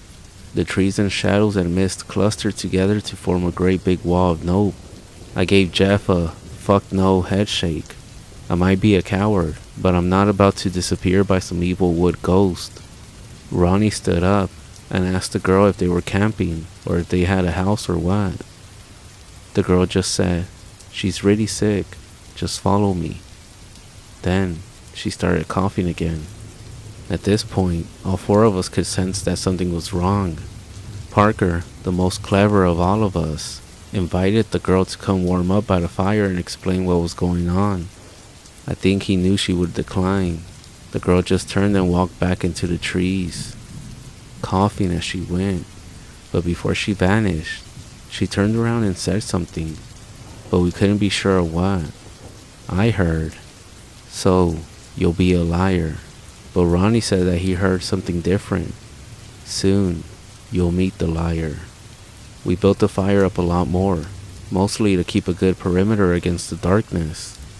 All of us were creeped out, but after a few hours the guys had forgotten about the girl. They just laughed and told stories. At some point, Jeff and I went to the tree line to take a piss. I walked about 10 steps into the woods and blasted the dark with my flashlight, with Jeff following closely behind.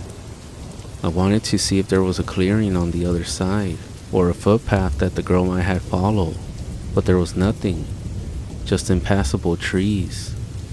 That's when we heard Ronnie shouting something, so we jogged back to the fire and saw him examining the southern edge of the clearing. That was the direction we had left the truck in. Parker said as we passed by. He's saying that he thinks he heard more footsteps. I also heard them. Standing next to Ronnie, I could make out a new pair of feet trampling the leaves in the darkness. It was louder than the girl had been, most likely bigger. "Show yourself," Ronnie shouted. To my surprise, a woman answered him. She laughed and said, "Don't shoot. I'm just a hiker." We moved back and watched her step into the clearing. She was most likely in her late 30s and was wearing a raggedy hat and an old beat-up pack. I remember having Parker grumble something like, "Real private spot you found here, Ronnie." And I agreed. How the fuck were all these people bumping into us way out here? The woman introduced herself as Sarah and apologized for scaring us. Ronnie demanded to know what she was doing out here, and she explained that she had done the full day loop around the mountain, but got lost for a while. She claimed to have found her bearings and now knew where she was going. "You know the way back?" he repeated to her. "Yep, in the dark without a flashlight?" I know this area pretty well." But Ronnie wasn't buying a word of it. He turned back to the rest of us and said, "We're getting cased, you guys. We're about to get robbed. As soon as we fall asleep, campers get killed by thieves and crackheads all the time." "Well shit, thanks for bringing us out here, dumbass," Jeff said. Sarah laughed again. She was real smiley for a woman lost in the woods. In the dark, that is. "I swear it's nothing like that," she said. "Look, I'll be on my way." For whatever reason, I felt the urge to press further. So I said, "You know you're not the only person we met out here who's walking around without a light." That fake little smile fell off of Sarah's face, and it took the wind right out of my sails. She stared at me like she could see down into the deepest places inside of me. "You met the little girl?" she asked with a blank expression. Everybody else I exchanged looks. Sarah collected herself and a new smile spread across her face. She said, "Don't listen to anything that little brat says. She's a liar. Look, why don't you guys hike down to the ranger station with me? It'll be safer together." And she pointed into the woods behind her. Something lit up in my brain at that moment. This was the second time a stranger had tried to get us to go into the dark. We weren't going to get robbed. Something much worse was about to happen. Parker seemed to have come to the same conclusion, and he invited Sarah to instead join us around the fire. As he knew with the little girl, he knew that Sarah would decline. The strange woman then told us she had to get back before it got any colder, and with that, she turned and hurried into the trees. After a long debate about what to do, we decided that hiking back to the truck was the fastest way to get lost or killed. We hadn't used the trail, and our phone batteries were low. Every time the wind blew, it set 1,000 trees groaning and shivering, which made it impossible to know by sound. And it was so black that if I stared into the darkness long enough, I started having minor hallucinations as my brain tried to make sense of the void. So we kept the fire blazing and agreed to sleep in two-person shifts. Since Parker and I were the most sober of the bunch, we agreed to stay up first. But only an hour into our watch, we started hearing the coughs and sputters of a little girl in the distance. I followed Parker to the lake's edge, which lay about 30 yards from our camp. There, we started hearing an eerie voice in the breeze, and I saw the silhouette of a person milling about near the water, about a few hundred feet away, and I realized it was the girl. She was wandering around in the dark. We booked it back to the fire and woke up Jeff and Ronnie. telling them about the girl's presence, but as we discussed what to do, another voice erupted from nearby and began singing as well. It sounded just like Sarah. Parker and I jumped into the tent with the other guys and sealed it up, terrified that the time had come for whatever these creeps had planned, but no one approached our camp. The two people just walked in slow half circles behind the trees, singing together in a language I couldn't identify. Ronnie always keeps a menacing looking trail knife on him whenever we go hiking, and he scrambled for it while shouting that he'll kill anybody who came near us. His yelling caused the people outside to go quiet for a few moments. I pulled out my phone to record some of the voices, but my hands were shaking so much I could barely operate it. I caught a bit of the girl, but then something even more weird happened. None of us are sure of how many people were in those woods, but we heard a third voice at that moment, and it was deeper and guttural, like the sound of some night creature stalking around in a jungle. I'm not sure the noise was made by a person. Ronnie and Jeff believe the sound is coming from the girl, who has a coughing fit, and then begins channeling some demonic voice. Parker and I think it's a third person or an animal that was with them, waiting for us to leave the safety of the bonfire. Here's a sample of the recording. Sorry for the poor quality. I have a crappy phone.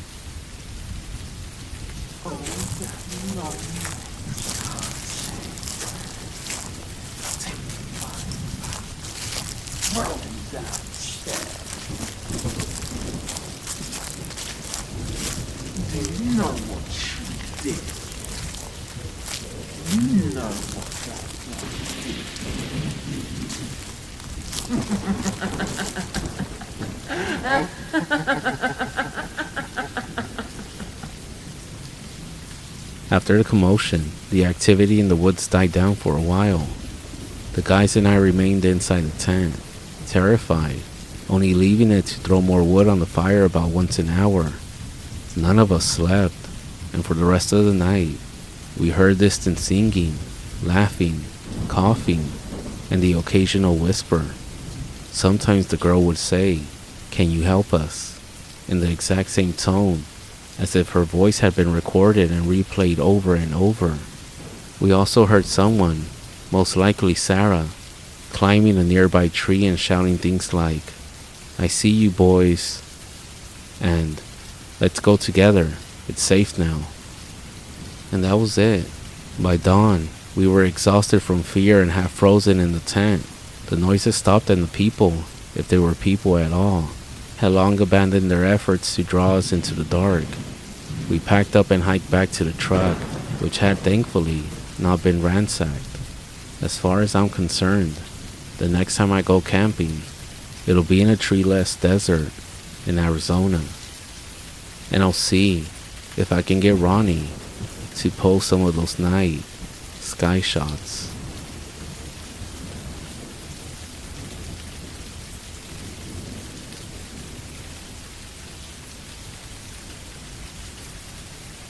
My aunt told me this story. We're actually related by marriage, so she has a whole new set of Skinwalker stories that I would like to share with you. This story took place when she was a child. My aunt's family lived in a community about 20 miles south of Gallup, New Mexico. The area is far different from where I live. My house is surrounded by desert, and you don't really see trees until you move into the canyon. Bread Springs is a forested area, and it's where our story takes place. Like many people on the REZ, my aunt's family didn't have running water or electricity. In order to get some, they would have to drive into town and pull water back in large containers. The containers are huge and easily fit in the bed of a truck. Her family would place 2 containers on a long flatbed trailer to make the best of each trip. So her family went into Gallup, filled up the containers, and went around town doing other types of business. Back then, seatbelt laws weren't so strict, and so my aunt and her siblings sat in the bed of the truck as they went around town. It began to get dark, and so the family started going back home. Most roads weren't paved, and so they had to drive very carefully because of the trailer as well. The lights of town faded away in the distance, and soon the vehicle was surrounded by darkness. They drove and the kids sat in the back and talked among themselves. However, that was until my aunt noticed something. There was a figure crouched by the furthest water container on the flat bed. The truck wasn't barreling down the road, but it was going at a speed that would be impossible for anyone to run and jump on. My aunt nudged her siblings, and they all paused to look at the dark figure. They all got silent and squinted their eyes to look. It was too dark to really make anything out, so they ignored her and continued to talk. My aunt kept her eye on the figure and pulled hard on the sleeve of her brother when this thing began to crawl over one of the water containers. The kids all stopped and watched in fear as the figure began to move carefully over the second container. My aunt said that the figure looked like a person. However, its limbs were abnormally long. With these long limbs, it was pulling its body closer to the kids. At this point, they began to scream and cry. They banged on the window of the truck. At this time, the creature was reaching for the tailgate of the truck. Due to the huge commotion that was now going on in the bed of the truck, the driver slammed on the brakes. The creature hit the tailgate and fell down in between the truck and the trailer. The driver rolled down the window and asked what was going on. The kids screamed at the driver to go. They weren't sure they were safe until they saw that the trailer moved up and down as if it ran over something large. When my aunt told me the story, I sat in disbelief. She told me she was uncomfortable when it was crawling on the trailer, but true fear rang through her body when she saw its eyes. I asked her what she meant. She said that they were like teddy bear eyes. I didn't quite understand what that meant until I pressed further. She said that its eyes were shiny. When you shine the light in the eyes of an animal, they reflect back. The brake lights were shining, and whatever they saw that night had eyes that were glowing back.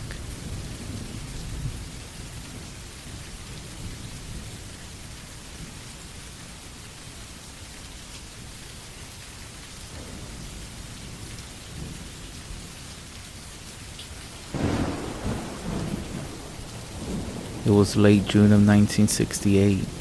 My dad was 12. My grandparents had moved a few months earlier from Tucson, Arizona to Concho, Arizona. Concho was very different, both in landscape and temperature.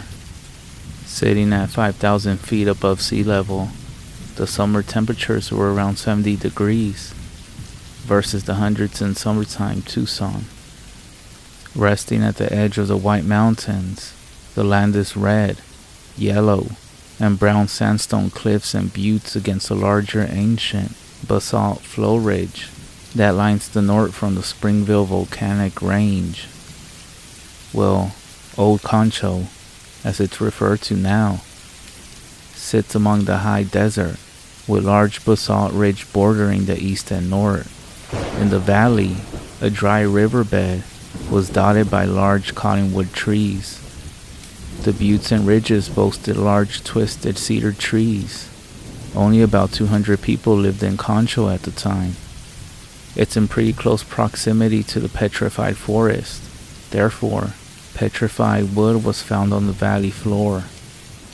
There were also numerous ancient Anasazi ruins scattered along the valley. My great-uncle had moved his family to Concho as well. My grandpa had recently finished his engineering degree, and he and my great-uncle were doing highway construction all around the White Mountains. They had both purchased land in the Concho area for pretty cheap. My great-uncle had two sons who were a year older and a year younger than my dad, Tony and Zach. Tony was 13 and Zach was 11. They would spend their days exploring the surrounding landscapes, joined by my dad's American bulldog, Sarge. They had found quite a few ruins, numerous pictographs, and some old abandoned homesteads, most likely from the 19th century. Every morning, they would load up their bags with canteens, bologna sandwiches, and head out into the wilderness to play and explore. My grandparents and great aunt and uncles had only one rule that was for the children, and that was to return by sunset. As my dad recalls, on one summer morning, they ended up hiking towards the edge of the giant basalt ridge to explore. After going for about a mile or so, they came upon an arroyo running adjacent to the ridge. Large black boulders and giant slabs of sandstone peppered the wash. The banks were pretty steep, but they would have to cross it if they want to explore the ridge on the other side. They made their way down slowly.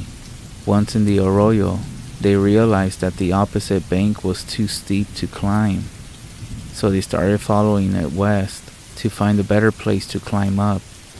My dad said as soon as they got into the riverbed, he started getting an unnerving feeling, like they were being watched. He said it was extremely quiet, no birds or cicadas chirping. It was hot as well, no breeze stirred the air. The further they walked down the wash, the more a sense of urgency began to build in his gut. He didn't say anything though, for fear that his cousins would laugh at him. About a half mile or so down the wash, it made a bend around a large volcanic boulder. Suddenly, Sarge began a low growl, hair standing up on his back. This actually startled all three of the kids.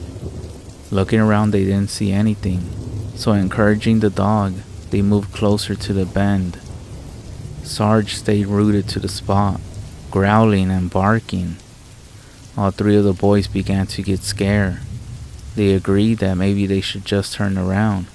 They noticed that there was a spot where they could climb out of the wash. They hadn't noticed it at first, but it looked almost like a game trail. With adrenaline fueling them, they hauled ass up the side of the embankment towards the ridge, the dog darting after them. The whole time the bad feeling was growing stronger with my dad. They stopped at the top to catch their breath. Sitting against a large boulder, they took some drinks from the canteen and assured each other that Sarge probably smelled a coyote or spotted a rabbit. Here, the game trail was more apparent. It had even worn into some of the volcanic and sandstone that protruded from the ground. They noticed that there were a lot of petroglyphs dotting the black rocks, geometric shapes, animal, human figures. There were so many. Finally, they found a large juniper with a trunk and ate their lunch in shade. Bellies full and excitement replacing fear, they hurried along the trail as it slowly zigged and sagged the side of the basalt ridge, avoiding large areas of rock falls. The pictographs began to change as well along the trails. Lots of spirals and horn-looking men. My dad even said there was one that looked like a UFO. Turning around a bend, the trail disappeared. Only open space of the edge of a cliff. There was nowhere else to go. The cliff dropped off to one side, and a sheer cliff going up about 50 feet on the other side. My dad, he was disappointed, but also a little relieved, as the sun was getting further west, and they were pretty far from Concho now. They could see the town in the distance, as well as the holy mountain and mesas that dotted the distant Navajo REZ. Even though they were disappointed, they decided that it was worth looking at the view. They started making their way down the trail when they spotted an opening in the cliffside, a side canyon. They hadn't noticed it on the way up.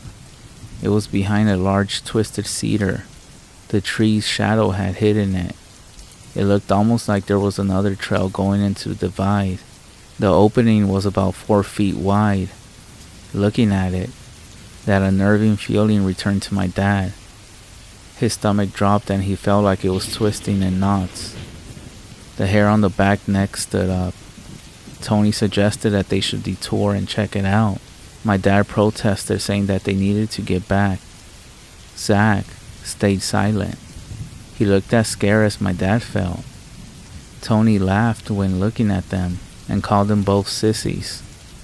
He said if they didn't want to go, it was fine, that they could wait there for him and be babies if they wanted.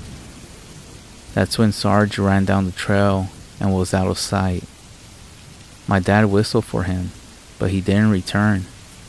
Zach decided he would follow Tony, so my dad stayed behind while they entered the narrow black walled canyon. When they moved out of my dad's field of vision, the wind picked up, blowing through the canyon and trees, making a creepy sound. It was quiet except the wind, and my dad thought he heard faint voices on the air. He shivered, the ominous feeling growing stronger. 10 minutes passed, then 20, and still, Tony and Zach had not returned. A large cloud had covered the sun, and drops of rain began to fall. My dad moved under the cedar to get out of the light rain that began to fall. He sat on a rock and began to shiver. Suddenly, something grabbed his shoulder. He jumped about 3 feet and screamed. Then he heard laughing. It was Tony and Zach. They looked extremely excited. "Luke, you'll never believe what we found," they said. "We found some Indian steps and they lead to a cave." They begged my dad to come see. It wasn't far, only about 10 minutes into the canyon. My dad ended up following them, knowing they weren't going to agree to go home until they showed them. Plus, he felt a little braver and more intrigued now. Sure enough, around a bend, and about 20 yards into the canyon was more wide, about 20 to 30 feet across, and there were indeed foot and handholds carved into the rock wall. My dad had seen steps like them before, when his parents had taken him to Chaco Canyon National Park. They were smaller than the ones in Chaco, and only went up about 20 feet to the darkened mouth of a small cave. He shivered, from excitement or fear, he wasn't sure. From the bottom of the canyon, there was no way of telling how large the cave was. They dropped their packs and decided to use the foot and handholds to climb up to the cave, against my dad's better judgment. The rain had stopped, but they slowly and carefully made their way because the rock had become slick. It took about 10 minutes to ascend. My dad called for Sarge from the top again, and the dog still hadn't returned. The cave was much larger and deeper than they expected, and the entrance was decorated with hundreds of petroglyphs. The light didn't penetrate very far in, but they could see light in the distance from an opening in the roof, so they entered. Light adjusting to the dark, they started to notice that the ground was covered with objects. What looked like rocks and debris now revealed itself to be pots, beautiful, painted pots of all shapes and sizes, black on white, painted with geometric patterns, and animals, red pots and even some yellow ones, large pots holding dried corn and crusty squash and beans. There were also pots filled with arrowheads and beads. They even found some instruments like drums and flutes. They didn't touch anything and kept walking deeper into the cave. They looked around in shock and in awe. They had just discovered something big, something very big. They moved now towards the second bit of light streaming in from a crack in the roof. The cave was littered with all sorts of artifacts, stone axes, pots of all shapes, colors, and sizes. As they passed under the crack, they noticed now that there were objects and alcoves in the wall. My dad moved closer to one, and his blood froze. He was looking at a human body. It was decayed skin and hair clinging to patches and its mouth open in what looked like a silent scream. He took a leap back. Tony and Zach also froze. The walls were lined with alcoves filled with dressed bodies, lining the walls as far as they could see into the darkness. Suddenly, an ominous and horrendous screech broke the silence of the cave. All three boys jumped, and my dad, looking in the direction from where the sound came, saw two red and glowing eyes. He froze, locked in place by those glowing red eyes. Suddenly, the cave was washed over with the stench of decay and death. The eyes began to move towards the boys. Slowly, another hideous growl, screech, jolted them from being petrified in place. The eyes were moving fast now, right towards them, and they heard what sounded like running footsteps. They turned and tore out of the cave as fast as they could. They ran as fast as their legs could carry them in a blind panic. The entrance to the cave was maybe 30 yards away. My dad looked back against his better judgment and saw a man on all fours, or a giant coyote, he can't be sure. He pushed himself faster, screaming for the others to also run faster. They reached the edge of the cave, having to turn around to scrabble back down the foot and handholds. Zach got there first and began descending as fast as he could. Tony was next. His face turned into a wash of horror as he went down. My dad's heart was hammering into his brain by now. He turned and saw the eyes only about 20 feet from him. The stench of decay was overpowering. It made his stomach turn. As fast as he could, he placed his feet in the first set of footholds and started clambering down the rock face. He could hear the creature's breath now, and even feel it. He refused to look up as he was going down, trying to concentrate on the hand and footholds. He heard Tony scream from below him, and looked to see Tony lose his hold and slip about 5 feet from the bottom. He landed on his side and began to scream with pain. My dad slowed himself a bit, still not daring to look back up. After what seemed like an eternity, he leaped from the cliffside down the last 2 feet. Zach was helping Tony to his feet, and Tony was frozen looking at the cave and ancient staircase. All the color gone from his face. My dad was in full panic, and not looking, grabbed Tony and helped Zach drag him away. They flew down the little canyon. Finally, before they passed the turn, my dad looked back to see the red eyes watching them from the darkness. Another screech rang from the cave, and at that moment, Sarge in a full run came from around the bend, growling and barking. He ran to the foot and handhold staircase and bellowed up that cave, the hair on his back standing straight up, snarling and growling. The sounds of the dog filled the canyon. As my dad turned the corner, he saw those red eyes retreat back into the cave. They emerged from the small canyon and stopped briefly to catch their breath. The sounds of Sarge barking and growling echoing down the canyon. Tony at this point was now crying, his face washed with pain. His arm, he said. He thinks he broke it. Zach was silent. My dad was then asking Tony if he could make it home. Tony responded he sure the hell wasn't staying anywhere near whatever that was. Suddenly, a shrill cry came from the canyon. It was a dog, in pain. "Sarge," my dad cried, but Tony and Zach had started running down the trail. My dad screamed again, tears coming from his eyes.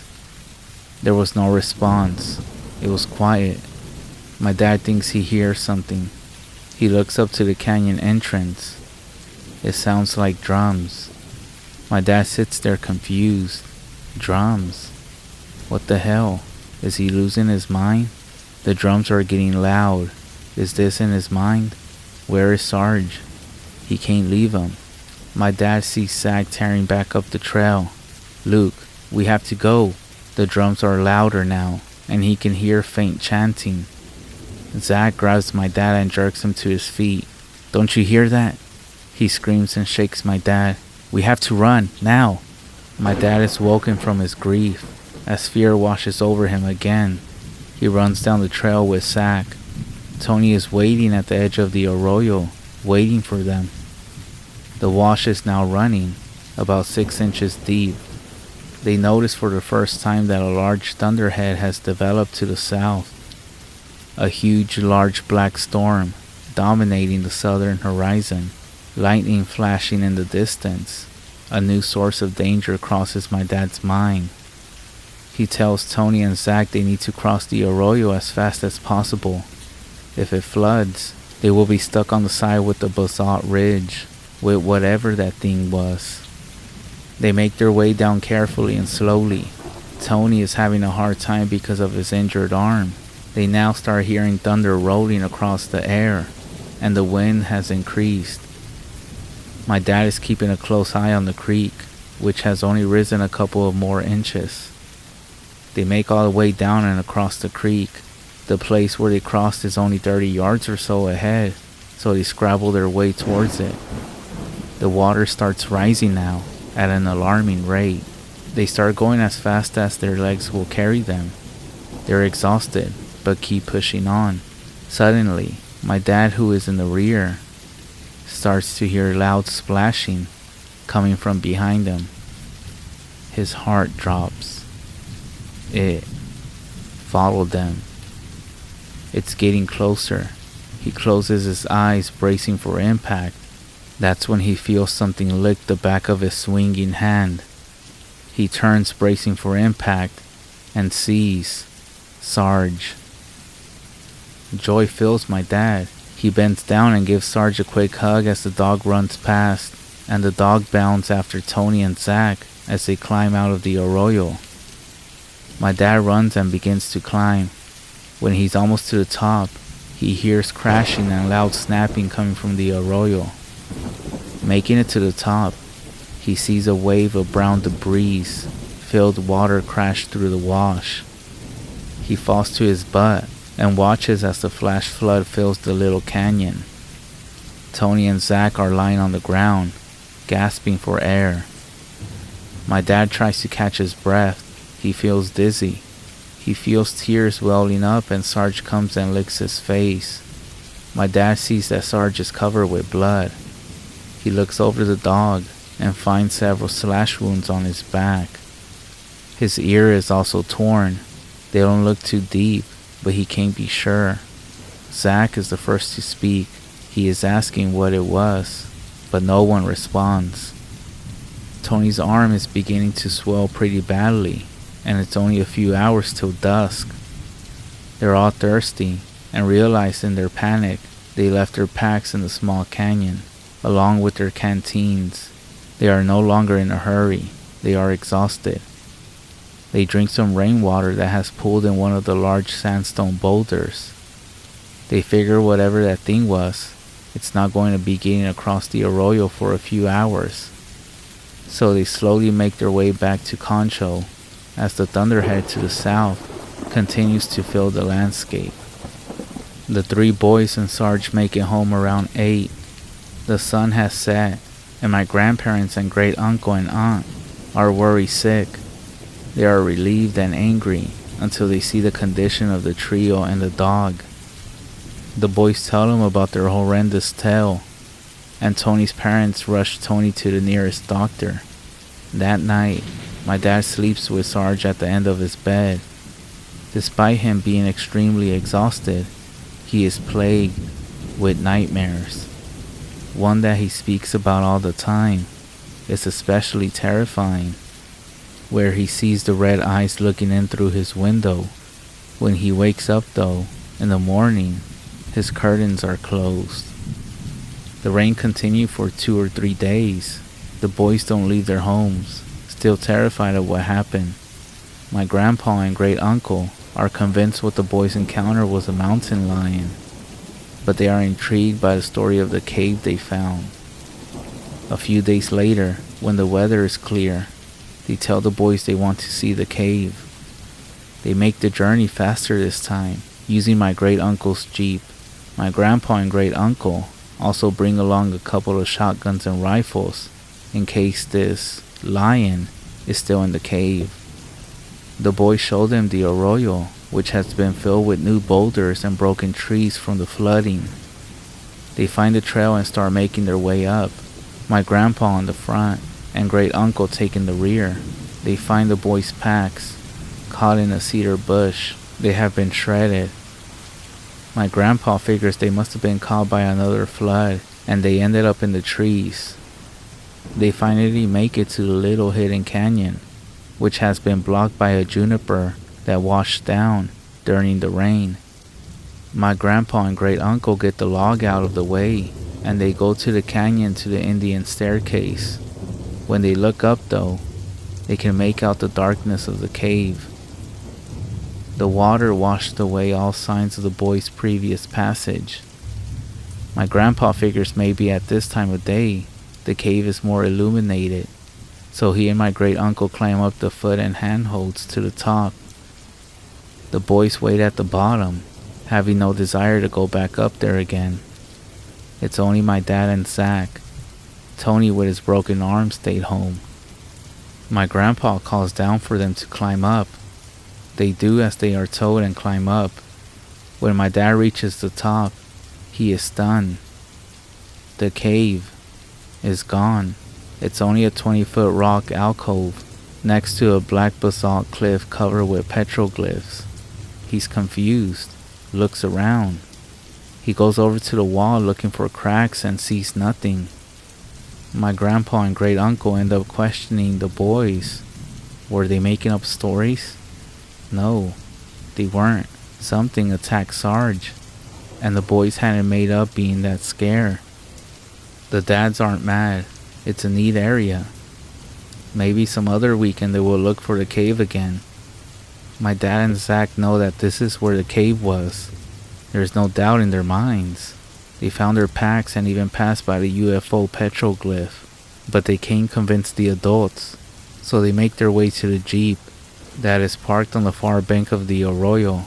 As they load up, sun sinking low in the western sky, my dad looks back at the black basalt ridge, wondering if maybe it was all just a dream, but something in the shadow of a cliff catches his eye.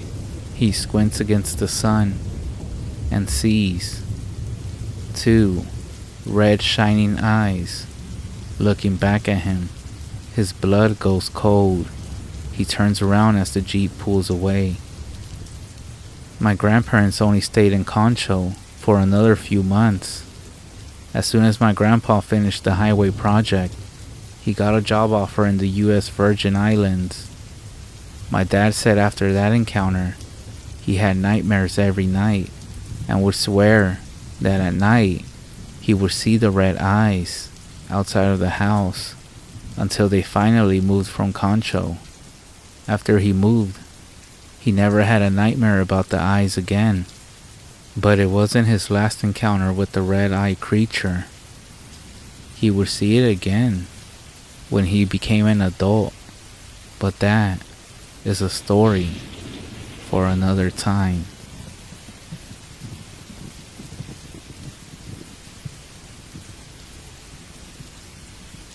As legend goes, to become a skinwalker, you must attain priesthood, and then kill a member of your own family. Then, and only then, can you gain the powers to shapeshift. Then, and only then, are you a true skinwalker. According to local folklore, a man had just done that. An Indian priest not only killed one, but 5 immediate members of his family. They never caught this man. He disappeared into the woods, never to be seen again. When Jason and Alex set out for their camping trip, they knew all the old legends, and they laughed at the idea that a skinwalker would come get them if they ventured out onto the old native land, the same land that the supposed murders took place. And why should they believe the legends? A legend of a man becoming a beast? Jason and Alex were brothers. They spent their entire lives together until Jason had gotten married. Then, Jason moved away and started a family. But not Alex. Alex stayed in their hometown, tending to their parents, making an honest living off the land, and try to be a good person. And Alex had succeeded at this. He hadn't broken a commandment in years, and was well on his way, well, in his own mind, to heaven. 3 years had passed between their last get-together, and 3 more might have passed if Alex didn't insist on a camping trip. But insist he did, and there they were. It was getting dark, and the two of them were laying out under the stars. They were deep in the woods, and they had no GPS or maps, but they knew the path back from where they were. They had gone there as kids. Never know, huh? Alex replied. He only caught bits and pieces sometimes. We can never let Dad know, Jason said. Know what? That we stayed on the old native land past dark. We promised him as kids, and I wouldn't want to upset him now. He's getting pretty close to dead, and if we started an argument now, we may not resolve it in time for, just don't tell him or Ma, okay? Okay, sure. They both were silent for a while, until up creeped a small raccoon. Well, look at that, Alex called, as he pointed towards the critter. It stared at them for several minutes, not moving, not attempting to flee when they motioned towards it. It stayed, almost perfectly, still. And then, finally, it left. Minutes later came a deer, and again the creature stayed and watched them. Unwavering determination glared in its eyes. For almost 2 hours the brothers were kept awake, as every animal they knew to live in the forest, and some they were almost sure that didn't inhabit the area, came to gaze upon them. The final animal was a gray wolf. It slowly moved towards them, and when it was 5 feet away, it stopped. Don't move. Don't panic. It'll go, Jason assured Alex. The wolf slowly stood up on its hind legs, and then its limbs began to contort and pop. Horror slid over Jason and Alex's faces as they saw the fur tear open, revealing light brown flesh underneath. Finally, they gazed upon what looked like a man with a wolf head. The skull of the wolf split open like a melon, the fur sliding off of it, the bone chipping and falling like a fragile eggshell. And then in its pace, slowly grew out the head of a man. The man now stood before the paralyzed brothers. They couldn't seem to move. This is my land, said the man with an almost supernatural smile. Get the fuck away from us, Jason said as fiercely as he could. The man began to laugh, and as he continued to laugh the pitch changed. It grew deeper, from that of a man to that of a demon, and soon it sounded as if the devil himself was out to get them. The man's skin grew black as coal, and his eyes yellow like a cat's. His demonic laughter echoed through the forest as he drew closer and closer. The brothers being unarmed, they had no choice other than to flee, and that's what they did. They ran as fast as they could, except instead of out to their cars, they were cornered into running deeper into the woods. For hours they seemed to play cat and mouse.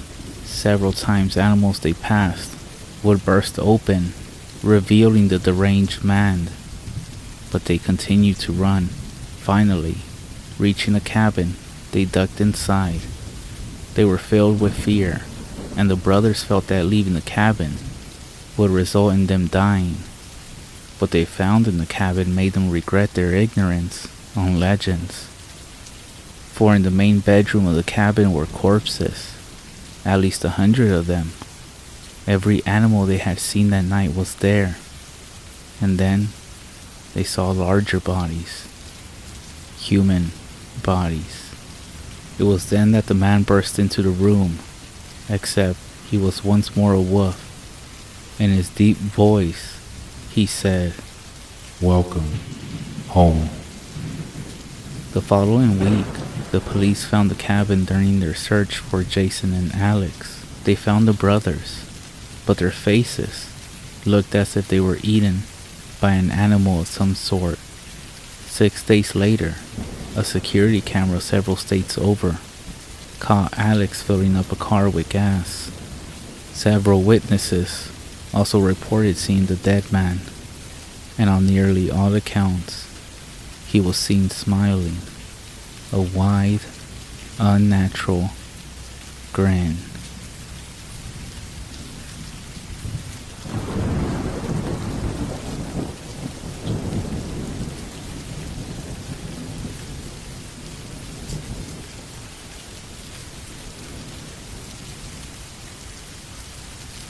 My friends and I were out camping in Maryland near a river.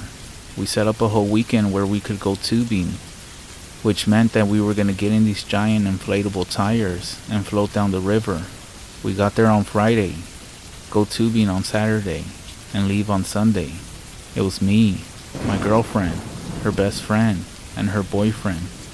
The four of us were supposed to have a great weekend together that instead turned into a nightmare that will keep me away from the outdoors for good. I'm pretty sure I had an encounter with the goat man. We arrived on Friday. We set up our tents at the designated campground and made dinner. There were no other campers around us since school had started up again, so we had the area to ourselves. We drank all night, the other three drinking more than me because I'm not a fan of the hard stuff, just a few beers.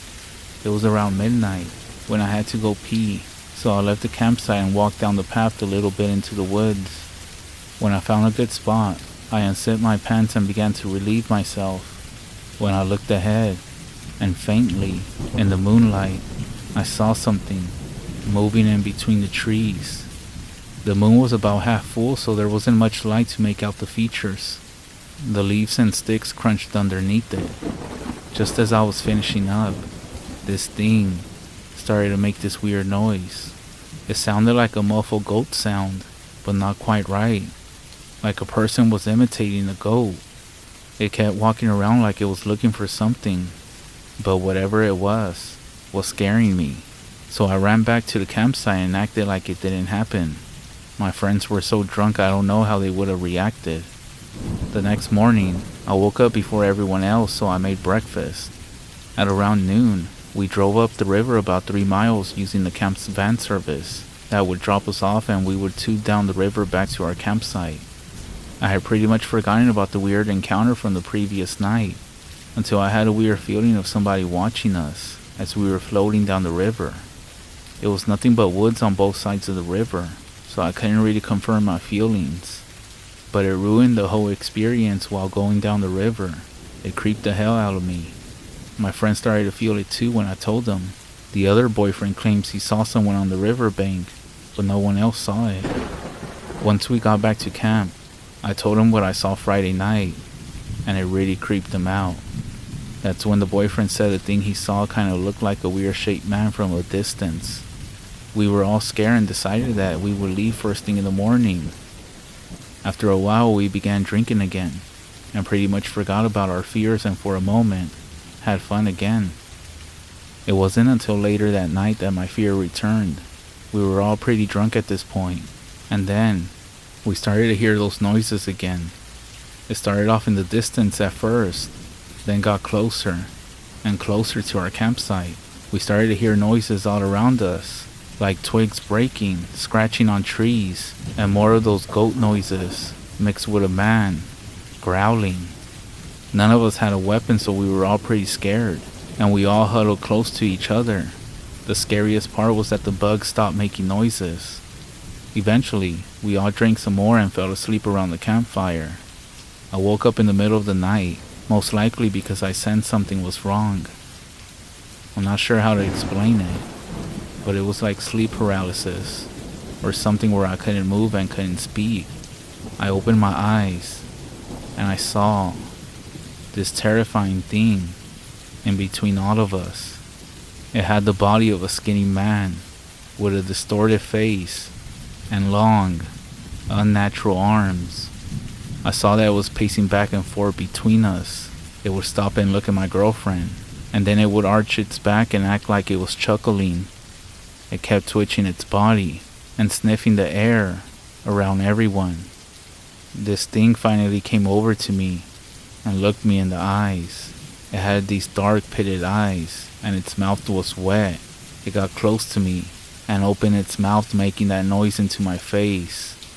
The noise must have woken the boyfriend and he started screaming, which scared the creature, and it ran off on all fours back into the woods. I was finally able to move, and I crawled over to my girlfriend and held her the rest of the night. First thing in the morning, we packed our stuff and checked out at the main lodge. We will never go back to those woods in Maryland again. There is something living out there, and I'm telling you the story because I don't want anything to happen to you.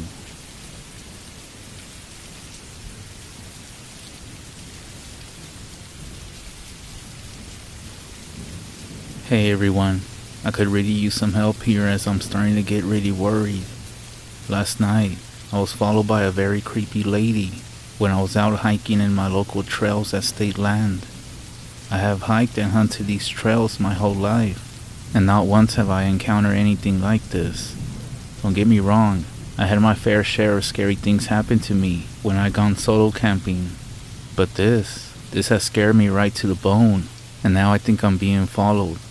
Let me explain what's been going on, and hopefully one of you may be able to help me out here. Last night, Christmas Eve, I had nothing to do as I have no kids, no wife, and my parents live 3 hours away. So to kill some time and not be bored, I had the idea of going on a solo hike through our local trails. Like I said, I have hiked these trails many times. This time, however, I'll never forget.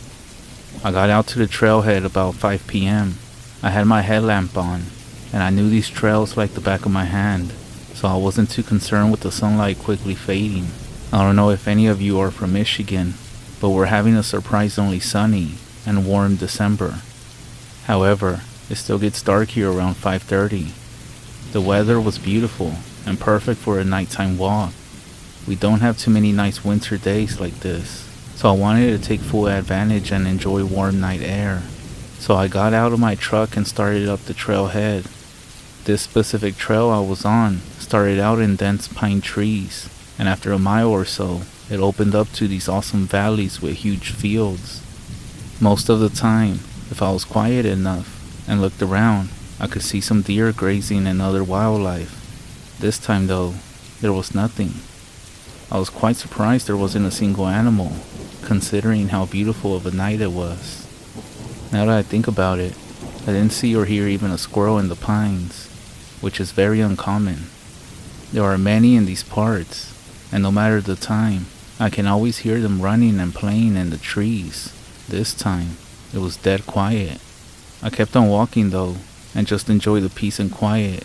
Once I exited the pines and entered the first field, I started to get this nagging feeling in the pit of my stomach, like something was watching me. I chalked it up to me being paranoid because of the lack of wildlife, and continued on. I wish I would have turned back right then and there, but if I did, I wouldn't be here telling you the story, would I? Anyways, I continued on and the feeling just intensified as I progressed. At this point, I was a good mile and a half in, and it dawned on me, if there was something out here with me, I was screwed. Not a single person knew that I was out here. I never had cell phone reception in this area. If some kind of animal was stalking me, I would just be done for. I was kicking myself in the ass for not bringing my handgun with me, honestly. We don't have a whole lot of dangerous game here in central Michigan, so I didn't think twice about it when leaving. I was nearing the end of the first field, and before I stepped into the next little section of pines, I decided to take a quick look around, just to satisfy that nagging feeling in the back of my mind. At first, I didn't see anything, but just as I was about to turn back around, something caught my attention. There was slight movement, back about 100 yards behind me. What the heck? I whispered as I squinted to get a better look. I wasn't sure, but it looked like a figure, half hidden behind a bush. I stared closely, and when I saw it shift slightly, my heart leaped into my throat. The figure was definitely humanoid, and it appeared to be staring right at me.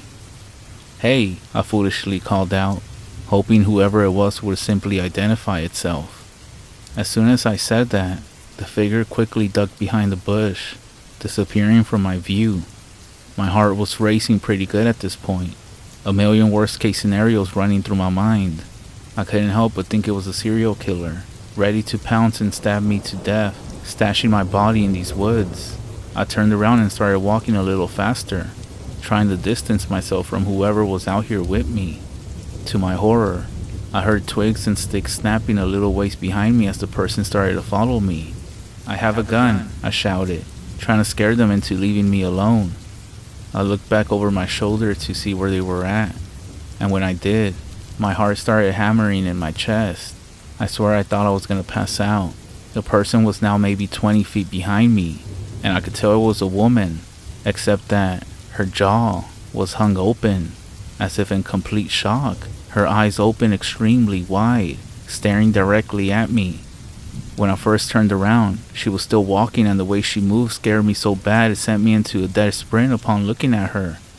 I know it sounds kind of funny, but believe me, it wasn't. She was tiptoeing as quiet as she could, in the same way a cartoon character would try to be sneaky.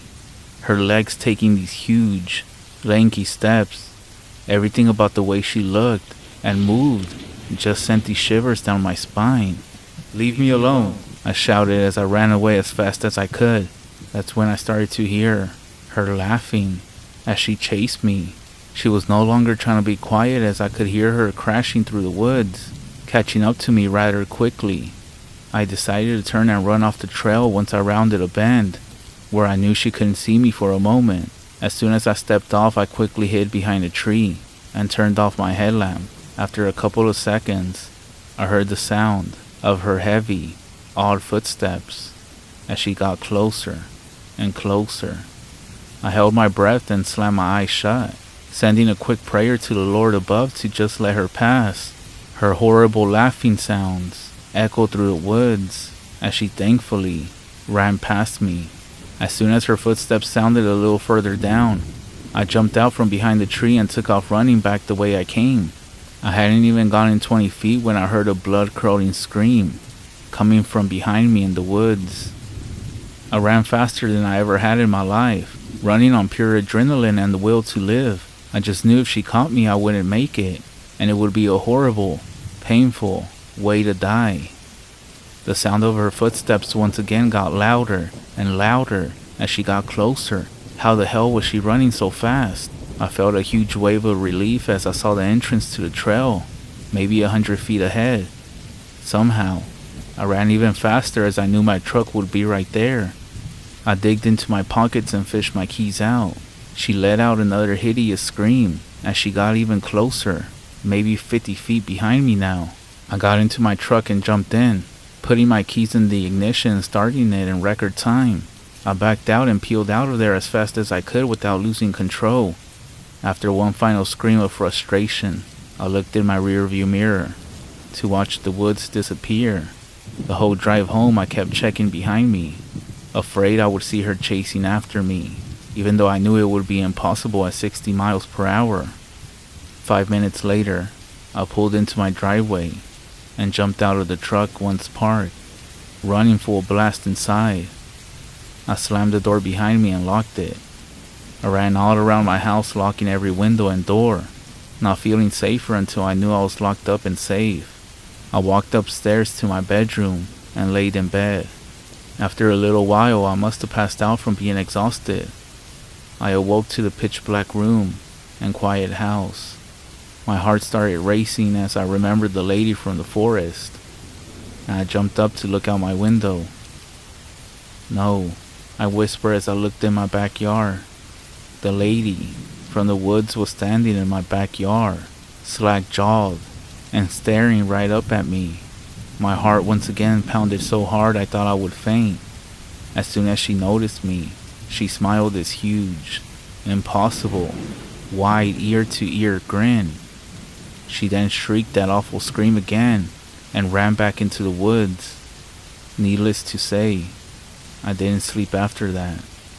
And that's why I'm here. If anyone has an idea what the hell this lady is, as I know there's no way she's human, can someone please let me know? Maybe give me some advice on what to do here. Thanks in advance. My father died about 5 years ago, unexpectedly, from a heart attack. To say it was difficult on my mother and I was an understatement. Our old house in Knoxville just didn't feel like home anymore. About a year later, Mom and I made plans to take ourselves and our elderly dog, Ace, on a move further south to a small town situated about half an hour from ATL. Just a few days before we were supposed to move, I had one of the most vivid dreams I ever come to experience. All that was within my dream was my bedroom, a picture perfect of the real thing. I sometimes wonder if it was in some sort of sleep paralysis state when it occurred. To further add to the dream's realism, in the middle of the night, the street lights right across the street would illuminate through my window, creating a light reflection on the wall perpendicular. In my dream, as I lay there staring at the exact reflection on the wall, I saw an orb of smoke fading from the shadows. Goosebumps chilled across my skin as I lay there panicked and afraid to move a muscle. Suddenly, it stopped moving and hung in the light's reflection, as if it was staring at me. Without warning, it spoke to me. In my dead father's voice, I'm sending something to watch you. Despite hearing my father's voice come from the orb, I became terrified. I'm not sure why, and yet I managed to let out a small reply towards it. "What?" I whispered. The orb stayed silent for a few moments, leaving an eerie dead silence in the voice's place. Just as quickly, it spoke to me one final time. "Down, Black." I woke up almost instantly, gasping for breath. The nightmare had chilled me to my core. I'm not sure exactly what to make of it, especially those two final words. I chalked it up to maybe Dad wishing us well on our move, but at the time, I couldn't shake the feeling it was some kind of warning. Within the next couple of weeks, my mother and I moved out of Knoxville and headed south to Georgia. She had managed to find a little house for us, with only one or two neighbors down a gravel road in the middle of the woods. It was a nice fit for us. The best reliever of all the stress that came with the move was our new neighbor's cat. She was a petite, older black cat that gravitated towards me almost instantly, and I treated her as if she was my own pet. I left out a can of food once or twice a week for her, and even if I didn't call out for her, when she saw me outside, she would always run up to me. She actually helped me ease my tensions about leaving Knoxville behind, especially without Dad there with us. Less than a month into our new home, I woke up suddenly to a faint coughing noise that sounded like it was coming from downstairs. One thing to know about our dog Ace, he has a condition in his trachea. He needs medicine to help calm the condition down, so I'm used to waking up in the middle of the night to give him his medicine. I proceeded downstairs from my bedroom to give him his cough medicine, but I couldn't find him anywhere throughout the house. He wasn't in his bed sleeping. He wasn't in the kitchen. He was nowhere to be found. I didn't check my mom's bedroom because I didn't want to wake her up. Besides, I wouldn't have heard the coughing if he was in there anyways, so I just let it be. That's when I heard the cough again, but it was coming from further away, as if it was from outside. I looked over at the side patio door leading out into the woods, and realized I had forgot to close it. There it stood, slightly open. Shit, I thought to myself, he got out. I immediately ran outside with a flashlight and started calling out for my dog. "Ace! Ace!"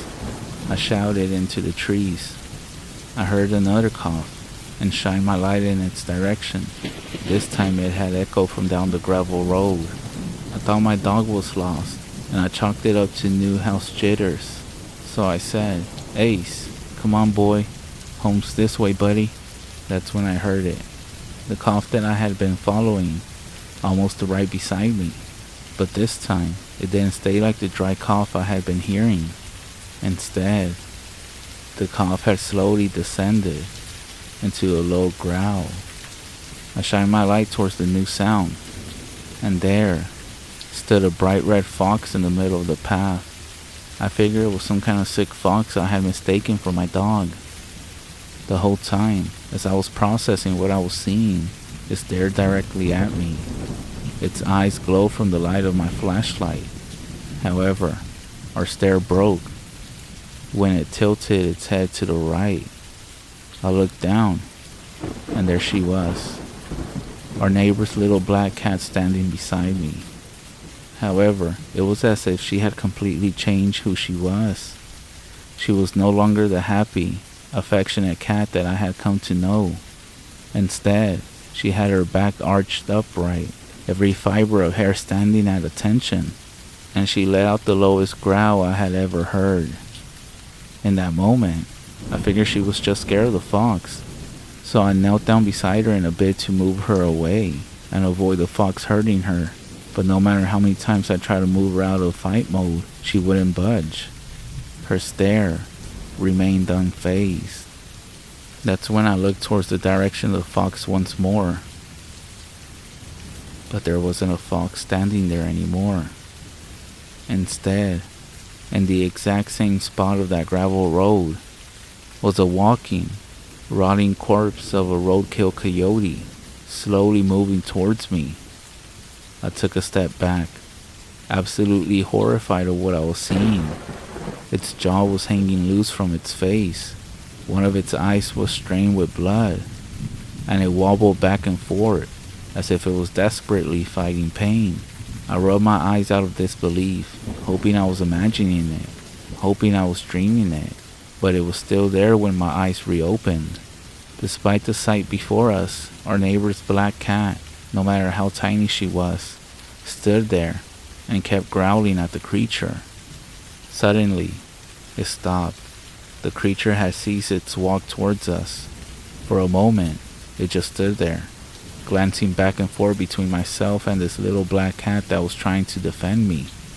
That's when I heard this creature say two words in a low voice: "Down, Black." In a flash, the creature ran straight into the woods. I shined my flashlight in its direction, but it had completely vanished. Even the brush it had ran through looked untouched. That's when the cat, still standing beside me, calmed herself down, almost as if nothing had happened. She rubbed herself up against my leg, returning to her normal, loving mood. Despite technically not being mine, I proceeded to scoop her up and run back into the house. Before heading upstairs with the little black cat snuggled up in my arms, I decided to poke my head into my mother's room. Laying on the floor, sound asleep, was Ace. He had been there the entire time. I quietly closed her door before going upstairs. I made sure that the little cat slept with me in my bed that night. From the research I'd done, I think I was almost a victim of some kind of skinwalker. It must have picked up the sounds my dog sometimes makes late at night, knowing that I would likely come to his aid. And for whatever reason, our neighbor's black cat had scared it so badly, it scrambled away. I haven't seen it since that night. Maybe because that cat still likes to wander down the gravel road late at night. Or maybe that thing just decided I wasn't worth the trouble. Either way, whether I have my father or pure luck to thank, I leave a can of food out every single night for that little black cat. And you know the most ironic part of everything? That cat's name is Halloween.